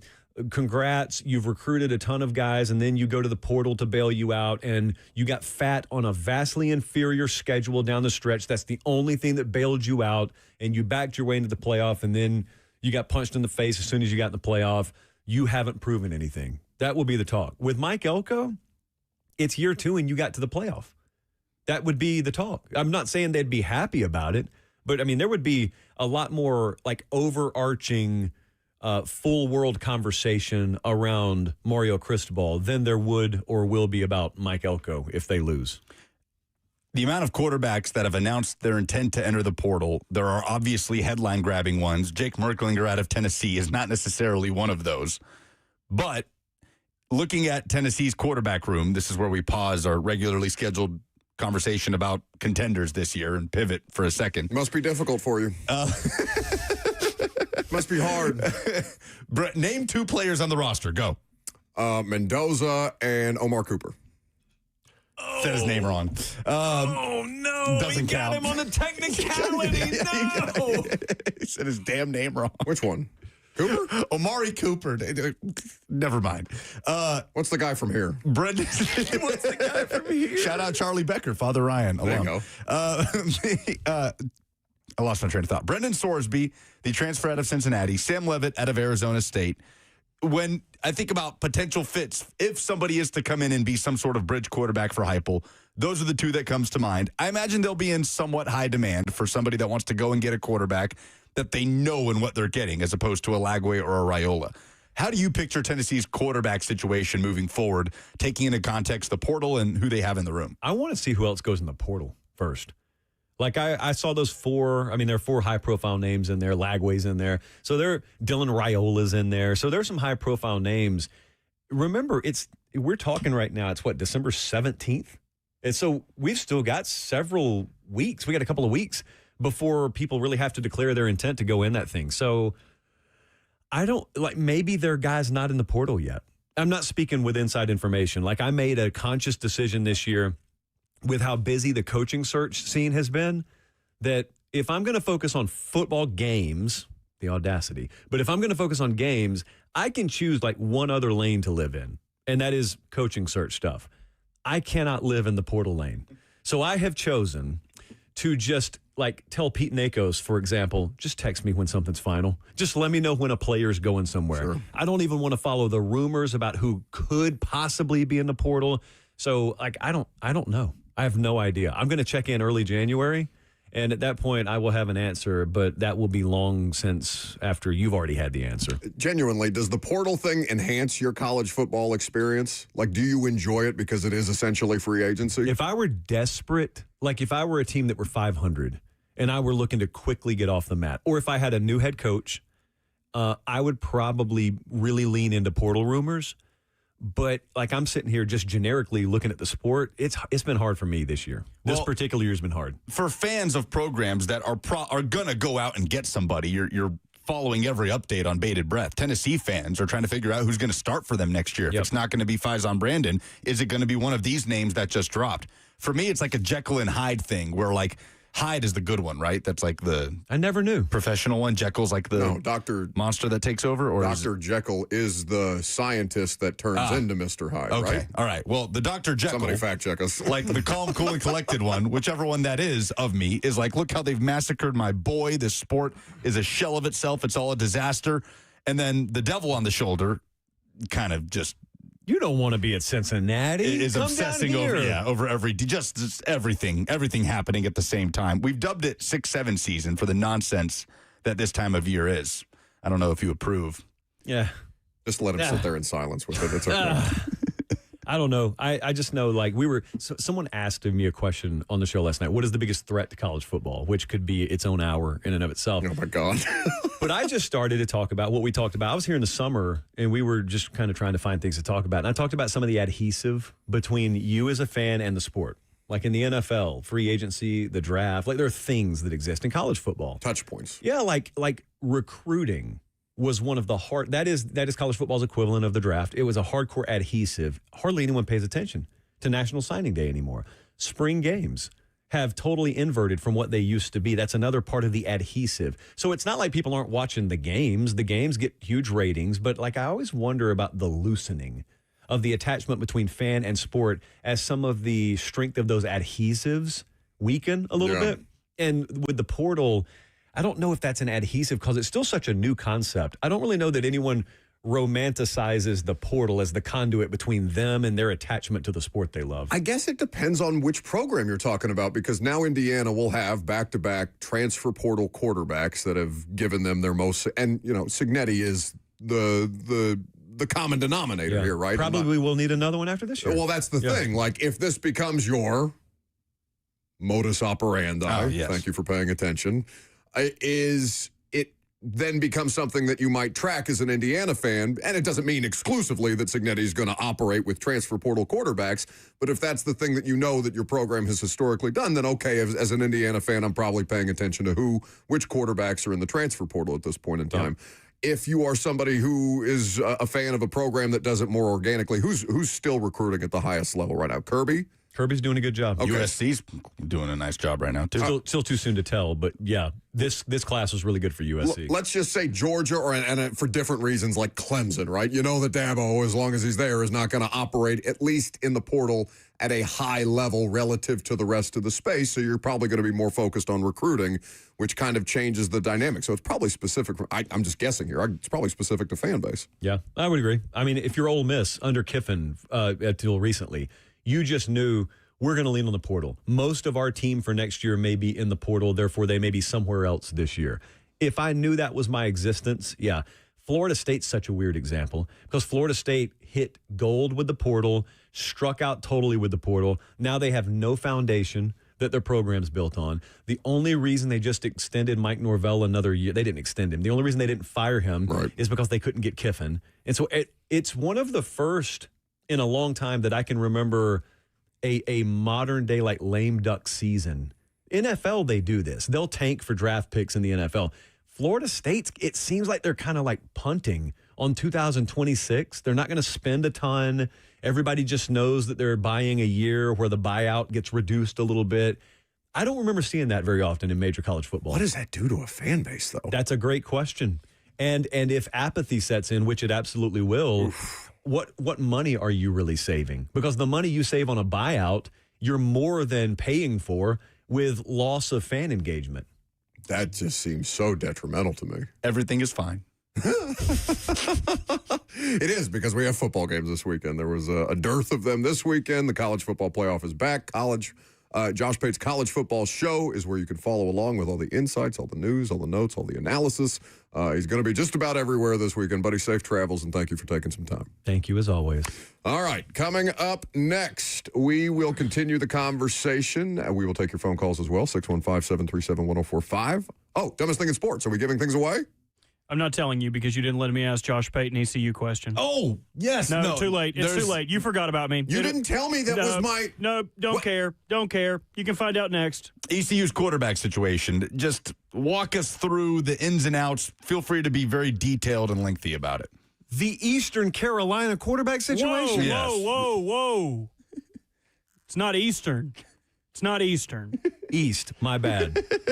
You should know that. You just lost a vote, buddy. Look, it's a great midfield logo. It's one of the great midfield logos in the sport. The pirate and everything in the state Look outline. at him rubbing his head as he tries to figure out what the hell to say about the quarterback situation. I got a better shot of telling you what you'll have for lunch next Tuesday than I do breaking down the ECU quarterback situation. Tell me about my now. new OC. Tell me about the potential DC. Tell me anything. Tell me something. I need something. Just say something. Wikipedia.com, I think is where you want to go for this. Yes, it listed that he was a clipboard holder. I'm right. It's 104.5 The Zone.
And if people call us at 615-737-1045 and tell us what the dumbest thing in sports this week is, Robert Walsh, what do they have the opportunity to win? 2 tickets to go see the Titans and the Chiefs. 2 matchups between 2 teams who are definitely playing this Sunday. No Characterization. information. No lies told is what you're trying to say poorly. You get to see Taylor Swift's husband on the field in action in what could possibly be one of his final games. Is that what you meant when you said that the 6th hour of radio is starting to wear on you, that your sentences were Simple just... words. Just go away. I said you could go home after Pate. He definitely shared that with no exterior motive information. I don't even know what you were trying to say. You're getting I don't either. You're like the dude yesterday trying to tell the second of their first round pick situation. Their tertiary draft pick of the first, second, 6th, 7th round.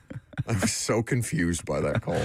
The dumbest thing in sports this week, and you're not going to use this one, Lucas? Go ahead. Okay, Joe Klatt calls the NCAA tournament the dumbest. He literally said it's the dumbest in all of sports because comparing it to college football, he said nobody wants Cinderella stories in college football. And his whole argument is that it's an imperfect way to determine a champion in college basketball and that it shouldn't be structured the way that it is. And it's not even that he takes issue with the NCAA tournament, because at least I disagree with his argument, but I understand his perspective. Where I think people need to stop, what I think people need to stop doing it, stop comparing the college football playoff to the NCAA tournament. They are not the same. I don't want them to be the same. I want them to be 2 separate entities. I don't want anything to do with a justification for why I should enjoy the St. Peter's Peacocks upsetting the Kentucky Wildcats and be told that, no, Kentucky's a better team, so they should be given the opportunity to play in a more fair or more normalized tournament. I don't care about that. I want to see people get upset. I want to see Sister Jean. I want all of these crazy stories that are impossible in any other sport, that you don't get in any other sport, that is only possible during the time of year that is March Madness. So I get why Klatt feels the way that it is, but stop running it through a college football playoff prism. They are not the same, and they shouldn't be. Yeah, I think everybody is unanimous in that. Just Apparently incredibly, not, except for Klatt. More like Joel Fat Lip if he keeps talking about March Madness like that. What does he look like? Could I whoop his ass? No. How many? I don't believe that. Anybody named Joel Klatt. He looks like he's very in shape. Well, that doesn't mean nothing. That doesn't mean you can whoop nobody. Yeah, he'd probably. He looks like he got that old man. Google buzz. on a work computer, Joe Klatt shirtless. Like, how many 16-over-1s have there been? 2? There was UMBC over Virginia. Oh, he's pretty stacked. What was the other one? Purdue lost. Didn't Purdue lose to one? Oh, yes. Who did Purdue lose to? It's like the New Jersey Technical College or something like that. Like it's what's the movie Accepted? The Harvard Institute of Technology. Fairleigh Dickinson is who upset Purdue a couple years ago. Purdue sucks. You just wanted to get that out of there? That's all I wanted. My dumbest thing in sports is this new trend of programs announcing that their quarterback has re-signed. Just gross. You don't like that? No, I think it's gross. What if the Vols did that, though, with, say, Brazel didn't go to the draft and he came back? It's like, we have re-signed. I'd be happy that he's coming back, but just, you don't have to say anything. You don't have to say anything. He's just going to keep playing for the team that he already pays for. No, but he's not. He's going to make more money. They had to give him more money to convince him to continue to play for the team that he's currently playing for. My dumbest thing in sports are insiders are basically billboards for agents. It is annoying. I'm tired of it, and it increases the spread of misinformation. Example, Ian Rappaport yesterday put this tweet out. It's been a challenging season in Las Vegas, but the Raiders have some success stories. Linebacker Devin White is a big one. He has emerged as a potential comeback player of the year candidate. He's not even on the board. You can't even vote for him. He doesn't even have odds. In defensive coordinator Patrick Graham's scheme as the 5th player in team history to eclipse 140 tackles. Tackles are a terrible margin of how good a player is. I won't even get deep into that. Don't tell the Cedric Gray people that. With 1 sack, White would join Demario Davis as one of 2 players since 2019 to get 700-plus tackles and 25 sacks. I'm here to tell you right now, Devin White has been awful this year. Downright terrible. Missing 10% of his tackles. That's good for like 18 misses. I just don't understand this. I don't understand why Ian Rappaport, who I look at as one of the foremost experts of anything going on inside of football, the fact that he's putting this out here, and then people that go to Twitter that get all of their news off of that are going to be like, oh, Devin White's having a great year. Yeah. Oh, the Titans should sign Devin White. Oh, this guy should be in the Pro Bowl. Shut up. No, he shouldn't. He's been awful this year. I mean, that's the dirty part of our business, right? That's the information exchange. So at some point, Rappaport is doing an agent a favor to get a better scoop. So you'll eat some bleep on the front end and put out some Devin White propaganda to be able to get whoever the agent, I mean, maybe Devin White gets a big contract, or maybe Devin White's agent has a bigger client that you would ultimately like to leverage. Say it's a quarterback. I don't know who represents Devin White off the top of my head, but it's the information exchange. You do things like that. If you're in those roles, Schefter does it. Rapp does it. I mean, Jordan Schultz is busy doing jersey giveaways on his Twitter account. And that's just him trying to pump his follower numbers up, right? Because you have to follow him to be eligible. Like and follow this tweet. I was like, you are an information person. Why are you out here doing jersey giveaways like you're A to Z? He's trying to get those numbers up. Relax. Also, my other pet peeve happened yesterday. The Colts signed Bill Murray, who is a nobody, an absolute nobody. This is the Michael Jordan thing. Yes, exactly the Michael Jordan thing. It's like, oh, I'm going to tweet this guy's name so everyone will reply with gifs of Bill Murray. Shut up. It's not real. 615-737-1045. Are we still doing Titans tickets to give away tomorrow as well? Titans tickets to give away tomorrow. Isn't that typically a Thursday thing, or are we just doing it today? Oh, good call. I am not sure about that, but I will double check. Okay. Either way, we have Titans tickets to this upcoming game against the Chiefs. Titans are back at home for the first time in a couple of weeks, so if you want those tickets, give us the dumbest thing in sports. Let's start with James. Good morning, guys. Just wanted to get on here and say my dumbest thing in sports is the whole drama saga over the weekend with Diego Pavia. It's the clear winner for me, in my opinion. Just flat out dumb, going on Instagram saying F all the voters, the 100-plus voters that actually put you first place, Diego, and thought you should win Heisman, and then going to a club, acting like a fool with a sign that says F Indiana, and flipping the bird to that, just acting like a clown. It shows no class, especially when you're trying to win an award like the Heisman, and what's that going to look like for NFL scouts and whenever these conversations come up in the next coming months for his future. I just think it's the dumbest thing in sports. So thanks, guys.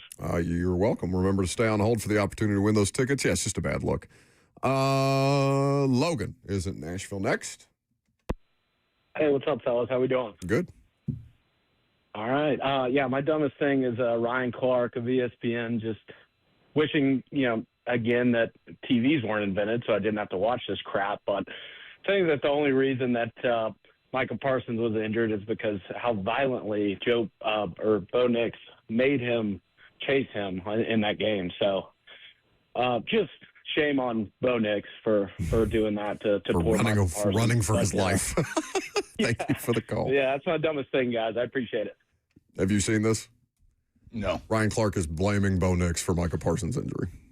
Oh, wait a minute. I just saw a screenshot of it. I did not bother to see everything he said. It's like, all right, I'm good on that. Where are we on Ryan Clark? Because, he's come on the morning show. He's obviously known Ramon a long time. When he's giving analysis. Yeah, really good. I enjoy his analysis. He'll randomly pop up with the most like, what? Nobody Like, leads what? the television league more in having to apologize for things that they've said after the fact than Ryan Clark, though, it seems. And I think they like that. I think they like the fact that he has a wealth of knowledge and information to give, but he also has polarizing opinions That he can because. just pop off like that. Right. Well, then it keeps the conversation going, right? It keeps the conversation going back to them. I could see why they would like that. Yeah. Sure, but it's not making anybody smarter. For your information and the audiences, yes, we will be doing Titans Ticket Thursday tomorrow. Every show on the zone, Okay. Ramon and Will, us, Cover 2, 3HL, Bobby Labonte's PowerPoint show after 3HL. Everyone is giving away Titans tickets. Jeremy is in Hendersonville. I was going to say Diego Pavia, but somebody's already taken that. So, I mean, my biggest thing would be kind of like what you said, Buck, is the 12-team playoff and what we have to brutally go through for this JMU and Tulsa game. Because, yes, there's going to be a lot of people watching it because it's football, and that's the biggest thing in America right now, besides, other sports like baseball is supposed to be the pastime. But for people to watch that and have that big of an underdog with those numbers, there's no Cinderella story. So, I mean, that would be my dumbest thing in sports. Thank you for the call. We meant to say Tulane, JMU and Tulane. Yeah, it's my least favorite highway. Like, just make the road wider. What are we doing? You remember when you told me I needed to hurry up on these segments? Well, this isn't one. Oh, yeah, it is, dude. You really need to pick it up. Shut up. John is the last submission for the dumbest thing in sports. What do you got, John? Yeah, what's up, guys? Not So much. my dumbest thing in sports is definitely going to be Warren Sapp saying that football in the state of Texas is fake when Colorado recruits a large amount of Texas high school athletes, and Deion's own son played in the state of Texas. So that has to be the absolute dumbest thing in sports. You eliminate a large chunk of your recruiting base saying that they don't play real football. I'm just seeing this article from the Houston Chronicle. Why in the world did Warren Sapp call Texas home of fake football? Warren Sapp also famous for saying things and then needing to delete it. Yeah, that doesn't feel smart. It's because he's from Florida, and he wants to say that Florida is the real hotbed. Like I don't know that, but I assume that was the connection he was trying to make. But I'm with, was it John? Yeah. Yeah, for an assistant coach at a school that could use a lot of players from the state of Texas. Seems dumb. Well, we Seems can't unwise. pick John, though, because I told him that if he wanted to win dumbest thing in sports, he had to say, that's my dumbest thing in sports afterwards. And he And didn't. That should be a blanket rule. I just want to set a precedent. All right, so we've got James with Diego Pavia's Heisman post loser spree, if you want to call it that. Logan with Ryan Clark's opinion on Micah Parsons and Bo Nix. Jeremy with the college football playoff format, and John with Warren Sapp saying dumb things. Who we like? I think John's submission. I would probably pick Ryan Clark. What are we doing? Yeah, either one. Bert, tiebreaker. I don't know. Not helpful. Oh, well, okay, let's go with Ryan Clark. Okay, very good. That guy sounded like he was the ugliest. He could probably use a pick me up. That's not nice. No, I didn't mean it like that. I just meant he could probably use a pick me up. Okay. Just give him the damn tickets. Final hour's next.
12:04. Good afternoon from the Circus Sports at the Mint Kentucky Down studio. I'm Lucas Robert Panzica. The Titans made a flurry of roster moves this morning, opening edge rusher Femi Oladejo, outside linebacker Ollie Gay, and wide receiver Bryce Oliver's window to return to practice off injured reserve. The first injury report of the week comes out later this afternoon. Cam Ward meets with the media coming up at 1:35. In its first game at Food City Center in 26 days, the University of Tennessee men's basketball team turned in a dominant performance Tuesday night and took down Louisville, number 11 Louisville, 83-62 in the top 25 showdown. For all your foundation repair and waterproofing needs, you got to go to USSTN.com. Breaking news at once on your home for the Titans and Vols. This is 104.5 The Zone. The Zone.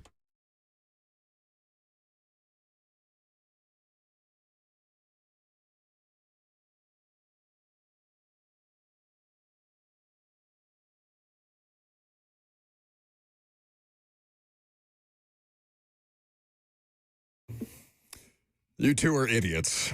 I mean, you know this.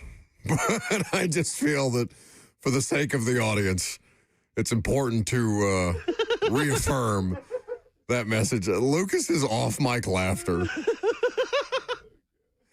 I have wanted to do that for how long? So tell people what you just did, who are just confused by the general. They think they're listening to something on repeat. They think they're listening to a recording that you're talking over. You've confused everybody. Collaboration, indeed. I have pitched me and Lucas reading the sports update at the same exact time in unison for months. Oh, longer than that. For probably over a year. And today, with Lucas stepping out, it kind of worked out. And I thought we carried pace pretty well until Lucas did not mention number 11 Louisville, and we got a little off track. We got back. I think we should do updates like that every time. No, please, God. I think that we should both read the update together in unison to show how good of a team we are. I told you to start the show this morning that I am viciously hungover, and that the idea that I already have ringing noises in my head and feel like I'm seeing double because of last night's MGK concert, and the idea of you two doing that to me on a regular basis makes me want to take a drill bit to my temple. Someone said, Buck, why didn't you join in? Yes, a threesome on the sports update. I think that would be a great way to do it. We could do a, what is it? What is the one less than a barbershop quartet? It would just be a barbershop trio? Yes. Okay, so we should barbershop trio the update at some point. Under no circumstances am I ever doing one of those. Why? You wouldn't do that with us and all of us read it in unison? I think that would be absolutely terrible and everyone would love it. What's the last day that all three of us are together before Christmas? Is that Tuesday next week? Monday? Is it not Monday? Is it just you and me on Tuesday? I believe so. Yeah, okay. So, I think so. Okay. Next Monday, because I don't want to talk about the Titans and the Chiefs next Monday. I really don't. No, we will. I really It's going to be a want. good game. I don't care. They're going to win. Okay. Well, honest to God, if they win the first home game in over 400-plus days, that's probably going to be worth talking about, even if it's, against Gardner Minshew. Someone said we should do this with the polls. I'm not doing Just that us in either. unison. The polls brought to you by Two Rivers Ford, the most trusted Ford dealer in all of the South. That was fun. I don't care what anybody says. No, it was fun to watch. I'm glad that you turned your camera on to give the YouTube audience. By the way, it's the final hour of the show. We sent Lucas home because 6 hours of radio was sufficient. We didn't feel it necessary. His sentences were starting to not make sense. So after he did a good job filling in with Ramon this morning and was kind enough to stick around to help me out because I am in hell today, we are going to soldier through this final hour together. 615-737-1045 is the number. Facebook, YouTube, Twitter, and Twitch. People are saying that I look like I'd be an MGK fan. What is an MGK fan? Actually, I know what they look like because I saw them for the first time last night. It's a good show. It's a good show at Bridgestone Arena. I am not a diehard MGK fan. I had a couple of friends hit me up about going to the concert, so the Two Rivers people were kind enough to give us the suite for the evening, and we enjoyed the MGK concert together. Somebody also says that I was wasted at the MGK concert. You are correct. I was. I feel like MGK fans are like lesser version of Insane Clown Posse people, juggalos. I feel like MGK people are like, they're not going to bring like Faygo to the shows. They're not going to wear face paint. They're not going to get like the butcher knife tattoos, but like they would wear like a pearl necklace. No, you have this all wrong. They are all largely attractive women Really? that want to dress in their emo era. And I wasn't there. No, I didn't. And Well, I think I did invite the two of you. When you said, do you want to go to MGK, I thought that was like a steak restaurant or something. STK. I thought you were inviting me to dinner, and I was like, me and Cheyenne have plans. We're doing the move. I'm not really trying to spend money. When you said MGK, I did not know that you meant Machine Gun Kelly. Yeah, I had sweet tickets to MGK last night. Shout out to Riverside. And it was emo baddies. Yes. Great, my ideal date, and you knew that. And then I went to Broadway, which I never do. And there was probably no emo baddies there. I'm not jealous of that. No, the MGK concert and flooded the streets of Broadway on a Tuesday night that was largely empty. And then, I mean, I haven't been to Tootsie's in, I think, pre-pandemic. And I was in there singing Sum 21 and all manner of other things. Yeah, I can't imagine cigarettes. you. Oh, yeah. It's been a week since I've had one, and all you've talked about is that Marlboro Red you smoked last night, and I want it so bad. My friend Kristen took a picture of me holding 2 tequila sodas with a cigarette in my mouth and a cigarette in my fingers, and I was full steam ahead, baby. This rarely happens, but I'm very jealous of your night last night. I'm not jealous of how you feel right now. I used to be like this all the time. Now, since we've crossed the threshold of 30, we try to take it a little easier on a workday. But anyway, we have Titans to discuss because Adam Schefter was on the Cover 2 show with Blaine Bishop and Zach Lyons. The interview is available for all of you to find via their podcast or on the YouTube channel if you want to go back and watch it. I want to get into the coaching nugget. Maybe it's not a nugget because it's a lot of the same names that you've heard, but coming from Adam Schefter, it has a great deal more of credibility than us just reading names off a list. So what we're going to do coming up next is we're going to play for you this Adam Schefter audio about names that you should be thinking about as we head into the Titans coaching search, names that they are thinking about as they continue to put together their lists and schedule their interviews and see who's going to be available and who's not yet available, but who might be available once teams start to make firings here in a couple of weeks at the end of the regular season. And then we will go through the resumes of some of these candidates and decide which ones you like the best on Buck Rising. It's 104.5 The Zone.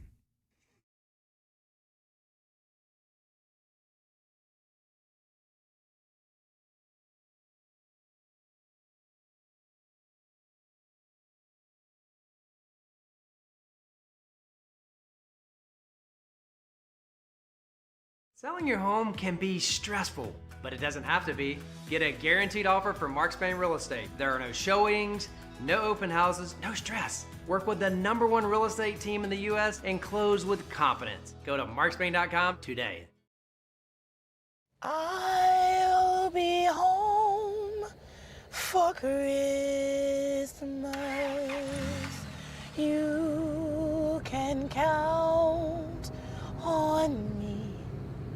I'll be home for Christmas, if only in my dreams.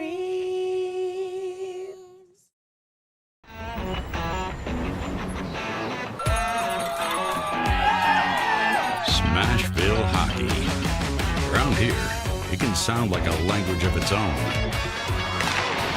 But hey, if you can pronounce Demumbrian, then names like Yossi, Shea, and Marchessault will roll right off the tongue. Nashville Predators, only in Smashville.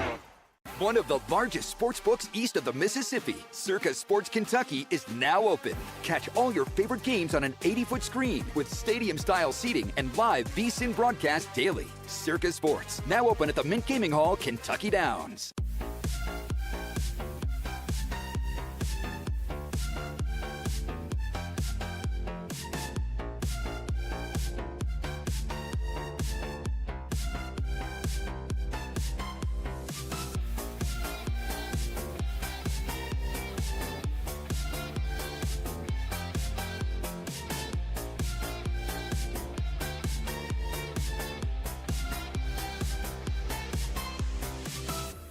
My dad and I used to golf together all the time, but when he hurt his back, it was over. To have your son want to spend time with you is amazing. That's why my chronic back pain has been so heartbreaking. Surgery, fused bones, long recovery. No way, not for me. A friend recommended stem cells. So I gave Kellum Stem Cell Institute a call. I'm glad you're out on the course. Yeah, it's really good. Call the Kellum Stem Cell Institute today. Swing still looks just okay, though.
Oh, I hate to interrupt Al Green. Welcome back to the show.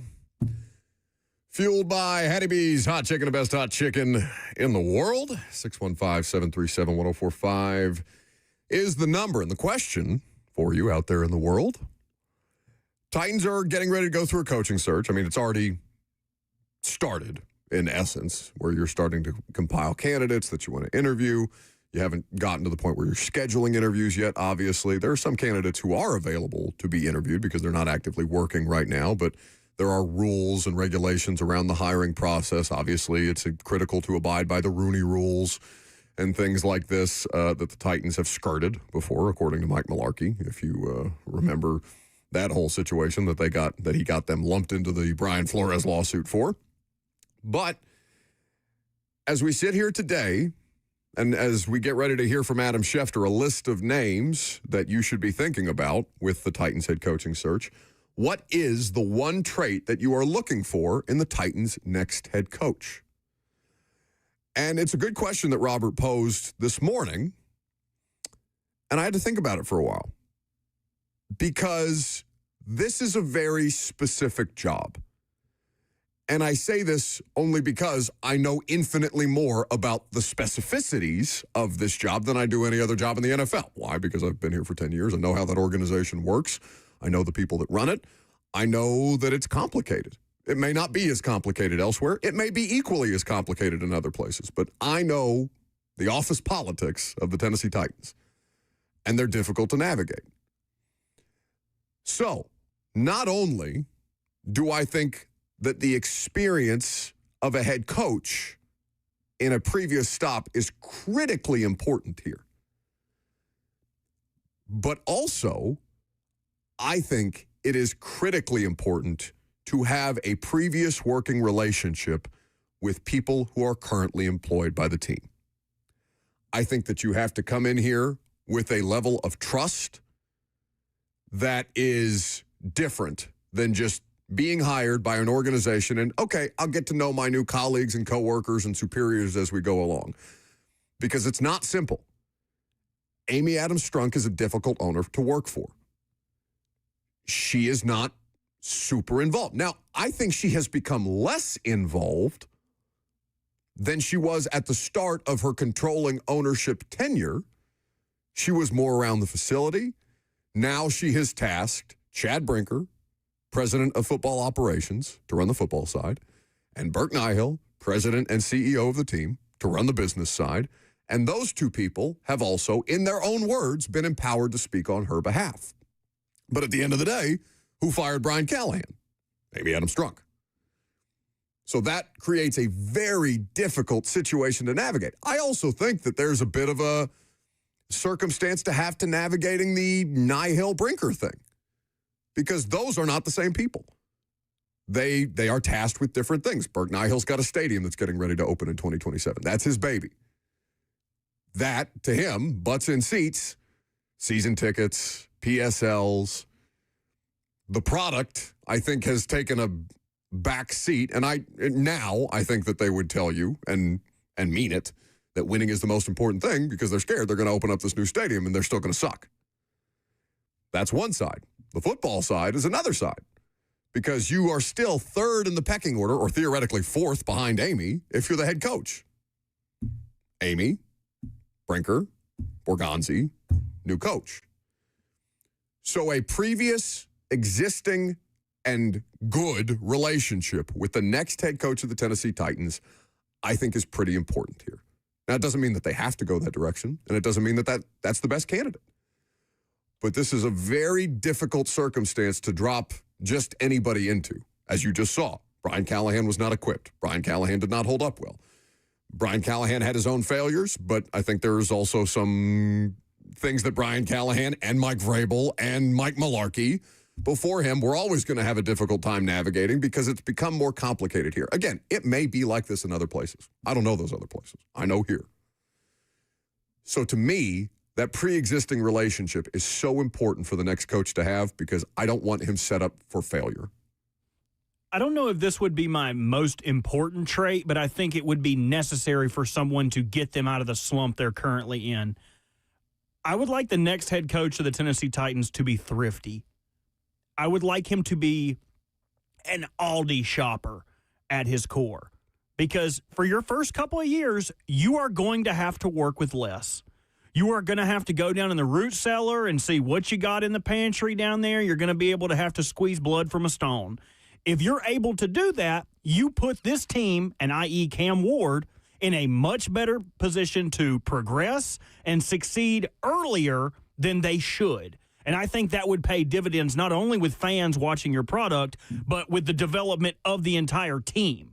Cam Ward, your offensive line gelling, finding guys who can play or who would be able to serve roles for you, even if they aren't the perfectly polished player. And not to bring up Mike Vrabel, but I think that's something Vrabel did very well, but he almost catty-cornered himself too much, right? Like with the Aaron Brewer square peg round hole. Like Aaron Brewer is doing really well in Miami right now, but it's a different scheme. He's not being asked to run a power run scheme or where he's been asked to move a lot of guys. Aaron Brewer is a very specific player in a very specific offensive style, and it works for Mike McDaniel, and it may not work in 31 other places. So if they can find someone who has a history of being thrifty, whether that's an offensive coordinator who gets more out of less, a defensive coordinator who puts people in positions to succeed, I think that's something they need as a whole.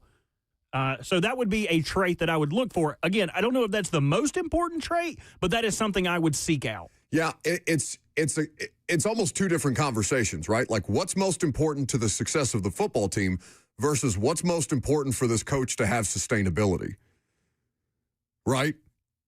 And you would think in a perfect world that the success of the football team would give the coach sustainability and legs. But again, I remind you that this is not a conventional circumstance that you're going to drop this next coach into. So you almost have to have, I mean, ideally, you're going to find somebody who's got the perfect combination of both, who can navigate the inner office politics of the Tennessee Titans organization and also be able to manage the circumstance as the CEO of the football team, even though you're not technically the CEO of the football team, because that's Chad Brinker. It's a bizarre one, man. And I really don't know what direction they're going to lean towards as we move forward. But I want to take a few of your calls before we get to this Adam Schefter list of names that he provided on Blaine and Zach yesterday and see what your feedback might be. What is the one trait that you are looking for in the next Titans head coach? Obviously, you can go with several, but I want you to nail it down to one specific thing. Let's start with Steve. Hey, Buck, thanks for taking my call, brother. Hey, I'd come up with two words: leadership and accountability. But I will highly disagree with shopping at Aldi's. We have $128 million in cap space. So I don't want to shop at Aldi's. I want to go to the front of the line. But I do think leadership and accountability. In other words, I want a guy that's been a head coach before. I don't want to try the offensive coordinator route or the defensive coordinator route. I do agree with you about everything else and making things mesh. But if you want to be successful, go get somebody who's been there, done that. Yeah. There are names on this list of people who have not been head coaches. And by the way, you should interview those people anyway. You are on a fact-finding mission. You want to see what those people's plans look like? Hell, you may even take something from somebody's plan that you interview with and suggest it to the candidate that you ultimately land on. But this is not a place for a first-time head coach. It's just not. And while I understand what he's saying, you have a lot of money in cap space, you want to get to the front of the line. What happened last time they went and just spent buku bucks in free agency? You got zero ROI. Which one of those contracts has worked out in a meaningful way? Pollard, yeah. Tony is the only one. So in spirit, I understand with what you're saying. We have a ton of money. Let's go get good guys. I'm saying go get good guys that fit.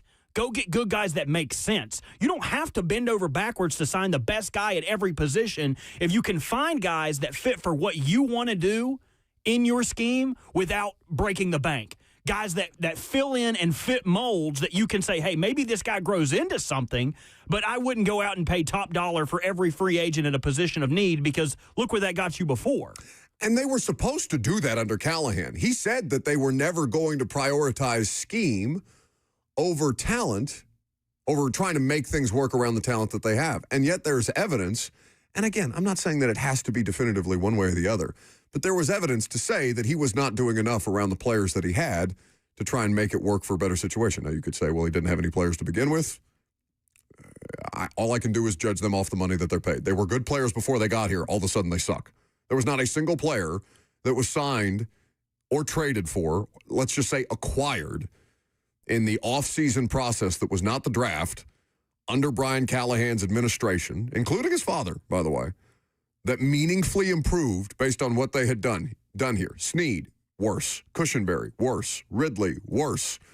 Murray was not a good player and doesn't look great in Dallas. So maybe God, he's been awful. He's just bad. People put up supercuts of him, and it's a really nice guy. I feel bad kind of just dogging him like that, but he's just not a good football player. It's disingenuous to just put up all the clips of bad players and be like, he's bad, without saying the good. But there are far more bad instances of his play than are good.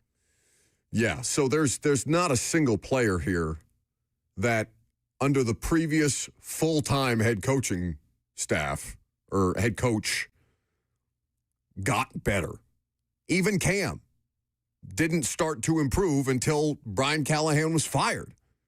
No, the football team is a better football team now than it was when Brian Callahan was running the show. And I don't know that they wouldn't have made those improvements with or without Brian. All I know is they lost to that Raiders team, and that is alone a fireable offense because the Raiders are awful. Awful. Let's go to Will in Nashville next. How are you, Buck? Good. Good. Let's toss this one around. Mike McCarthy, head coach. Eric Bieniemy, offensive coordinator. Hard pass on both. Hard pass on both. Why? Bieniemy is not anywhere close to being interviewed for NFL play calling jobs anymore. In fact, he flamed out pretty quickly in college.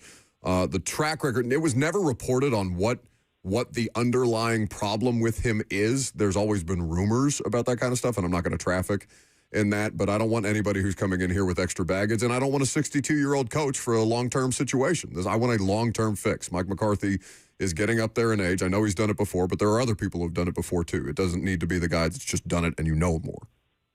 So would you say like Robert Saleh? I would prefer that, yes, depending on who his offensive coordinator is. Thank you for the call, Will. I appreciate it. But, yeah, the McCarthy thing, I don't know. It's not Pete Carroll, right? He's 11 years younger than Pete Carroll, so it's a little different. And you can coach well into your 70s, but I want, again, I know beggars can't be choosers, and this is very much a poverty situation, but he would not be at the top of my list. He would not be preferable in this situation. Would I settle for Mike McCarthy? Certainly. I think you could do a lot worse. And if it comes down to that, I'd say fine. It doesn't have to. He can be a bridge. But a 62-year-old coming into this situation, this specific situation, again, where he has had, and he worked for Jerry Jones, so maybe he's comfortable with the power dynamic that would exist here, but Amy Adams Strunk is not Jerry Jones. Jerry Jones is the most powerful owner in the NFL.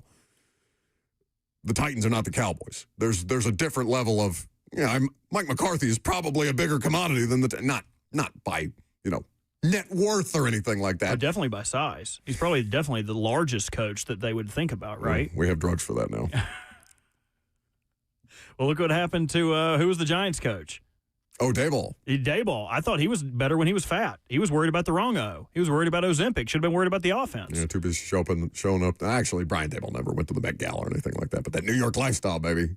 I thought he did. But Bieniemy, the running back coach in Chicago right now, and I think the issue with Bieniemy was the claim to fame was Mahomes and the Chiefs, and he wasn't calling the plays.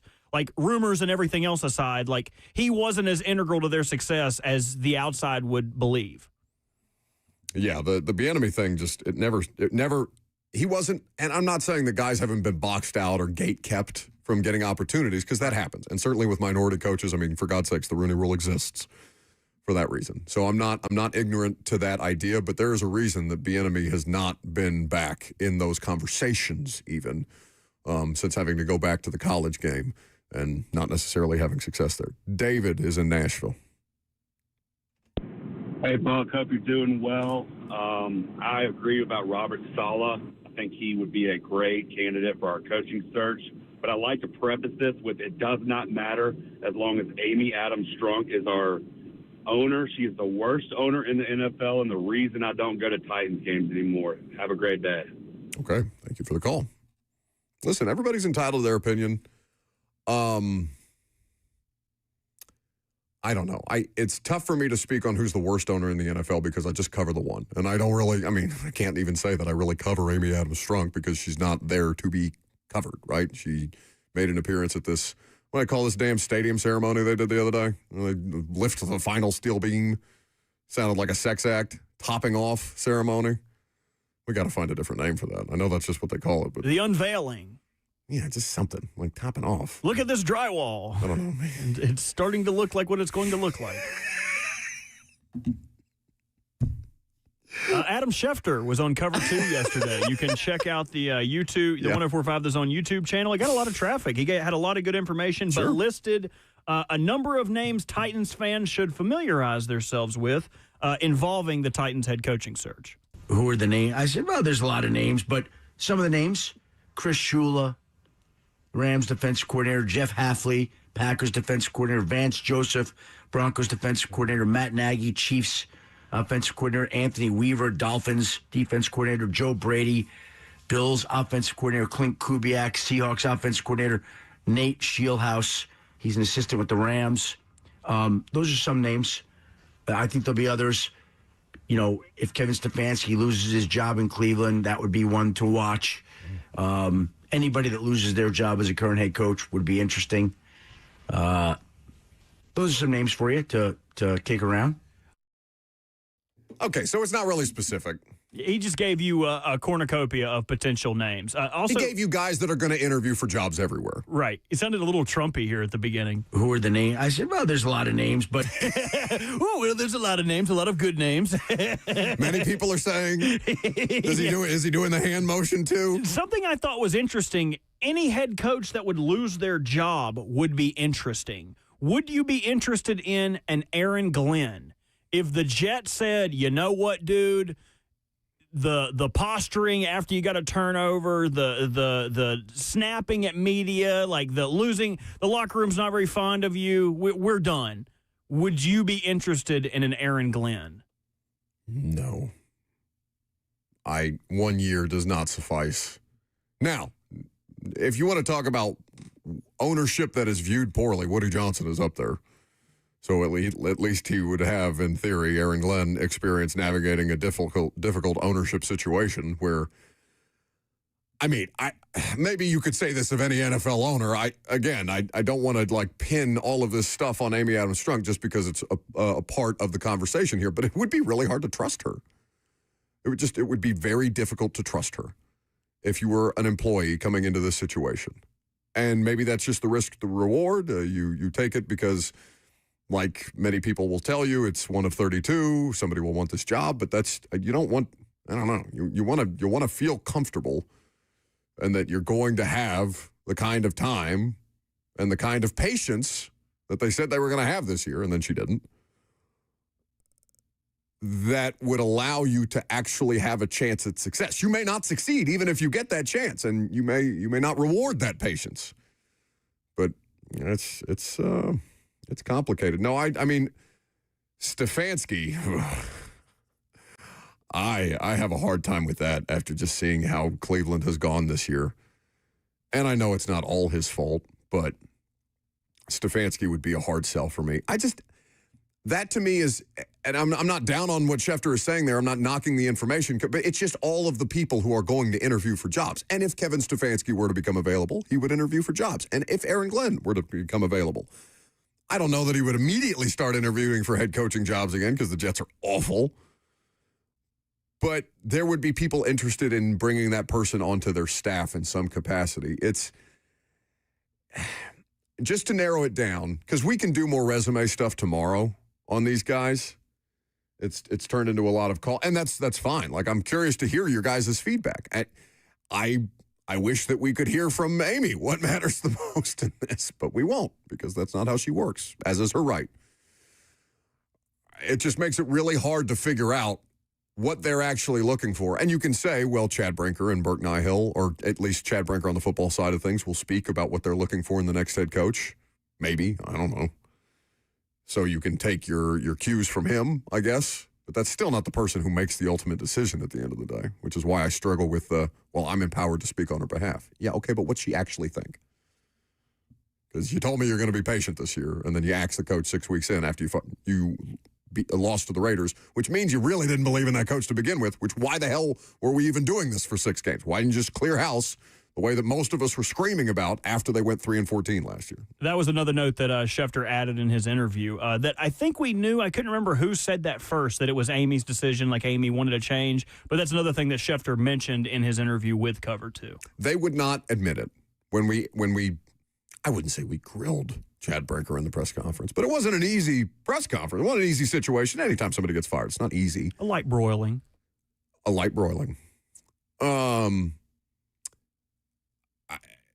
So because I specifically asked him, did she make the decision, or did you two provide her feedback to say, hey, we think this might be the right decision? He wouldn't answer the question. Or he answered the question. He didn't no comment me, but he said it was a collective decision. And it's not. Any collective decision that involves the person that owns the team means it's her decision and you're going along. Your collective decision is, yes, boss. You got it, boss. Aye, Captain. Yeah, right. See you on down the line. Remember that time I agreed with you? Please don't fire me next. God, this team. I mean, just... We got some more people that want to talk about it if you want to fit them in, or we can do it on the other side. Last call for phone calls coming up next.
Let's face it, buying a vehicle should be straightforward and stress-free, and that's exactly how Two Rivers Ford has been doing business for decades.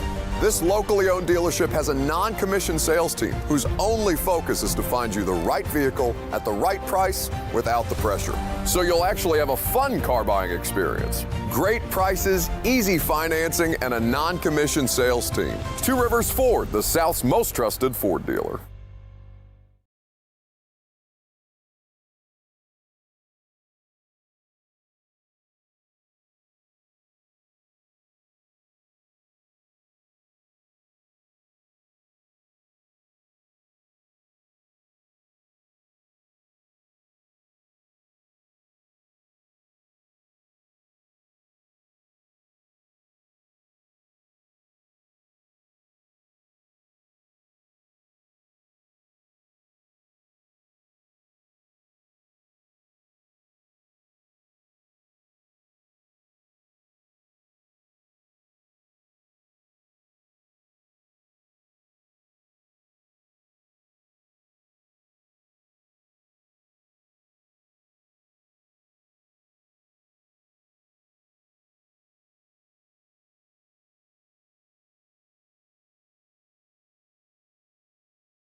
How would you grade today's show? I feel like I did better than I was expecting to do, given the circumstance. Yeah, what would you say your average grade is? Like a D+? Us as a show? Yeah. Oh. Yeah, this was probably C-. I don't know. I feel like if for no other reason than Pate and Ben and Nate and all these other people pick us up a grade, we at least pass because of them. I agree with that. And we had Josh Pate today. I would give us a B-. I think for overcoming adversity, the fact that I'm going to have to go find my car somewhere in Wedgwood, Houston after this. So you would agree with Cam Ward that you look at wins and losses the same? Oh, no. You're like, no, I very much celebrate my wins. Thank you. I am going to take a victory lap. It's the smallest of wins. I don't care. If I can say I did something better than somebody, I'm going to tell you. Last call for phone calls if you got them. 615-737-1045 is how you jump in. Let's go. The question that we posed to the audience, if you want to jump in before we wrap things up today, and we'll do resumes tomorrow. We've got a number of people to talk about here, and I do think, like Robert and I were talking about this during the commercial break, I don't want to talk about the Chiefs and Titans on Sunday because the Chiefs and Titans on Sunday doesn't matter. I mean, it does. All things Cam Ward matter, but like, who the hell is playing safety for this team? They're all on injured reserve. I know they just. Sanusi Kane. What do you mean? Who? Sanusi. I know. You're going to let Nusi Lucy. Come on, man. I'm going to miss him. Big up to Kane Dog. I guess Femi Oladejo, his practice window was opened for him to return from injured reserve, as was Bryce Oliver, which is actually good news, just in terms of wide receiver attrition. But the purposes of this game, beyond did Cam Ward do good or did Cam Ward do bad, doesn't actually matter. What matters to you guys is the coaching search. And we really have, I don't know, I would expect a decision to be made in a month. Usually it's around MLK Day that we get those announcements, those official hirings, and we'll have narrowed that down by then. So, yeah, I mean, we've got a month to talk about these guys. I think a month is sufficient to go through a number of these resumes. Hell, we don't even have to do all of them tomorrow. We could do a candidate a day. We wanted to really stretch this thing out, Robert, really mail it in. Yes, special teams coordinator for the Colts. What's his resume? Correct. We'll do it for an hour. I do think that there is a segment there where you were talking about, what Cam Ward did right, Cam Ward did right. So it's Cam Ward good, Cam Ward bad. Yeah. Just straight up.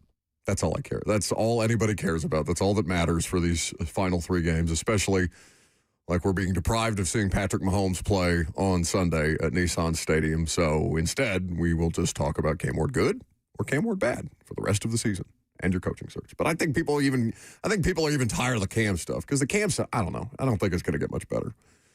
And I don't think it's going to get much worse, right? I mean, it's had its ebbs, certainly, but I think we've seen probably the ceiling on it in 2025. And while that is disappointing to me, it doesn't have to be to you. We can view these things differently. But yeah, the coaching search matters infinitely more for all of us because it's going to shape. If they get this wrong, it will wreck them for another 4 years of nonsense, which, of course, cannot be allowed to happen. Cedric is in the borough. Buck, what's going on, man? Not much. Hear me out. In a perfect world, would you take Sean Payton as the coach? Sure. If I could have him. Okay. I mean, hell, I would take Mike Vrabel back. What am I going to do with that? Okay, so Mike McCarthy and Sean Payton are the exact same age with the exact same resume. Look it up when y'all are doing resumes. Now, no, we've actually done this before. I was surprised to, you're correct. I was surprised to see how closely their resumes resemble one another. Go on. Yes, sir. Yes, sir. Now, as far as execution, I don't want to get the music. I would like to see a coach have execution when they're doing their game plans, man. It's like we sorely like that. And I would like to throw a name out there that nobody's talking about, David Shaw, passing game coordinator for the Lions right now with head coaching experience, who interviewed here before in the past. Thank you, sir. Yes, he has. Thank you for the call. We appreciate it. It's a good point because I said I didn't want McCarthy, and Sean Payton has got the number one overall seed in the AFC right now. And they're I wouldn't say they're identical, but they're close. Their resumes are identical. Yeah, their numbers of wins and losses are similar, but I wouldn't say that they are identical styles of coaches. Where Mike McCarthy is a right the ship kind of guy. He's a keep everything steady kind of guy. I think Sean Payton is a shake things up and make this into my image kind of guy. And that's worked with the Broncos. It worked with the Saints early on because both times he had a quarterback that you could describe, at least in Drew Brees' case, transcendental, but Bo Nix, an ascending player. I don't know. I don't think they're the same caliber of coach, if that makes sense. No one's trading draft picks or things to grab Mike McCarthy. Yeah, Jay points out on YouTube the difference between Payton and McCarthy is the number of times Mike McCarthy's been fired. Oh, that's my boy Theorythly. Mm-hmm. Need to play D&D again pretty soon, Jay. Okay, you can work that out on your free time. Jameson is our last call of the day. What do you got? Hey, guys, great show. I'm a first-time caller. I just wanted to get your thoughts on this concept.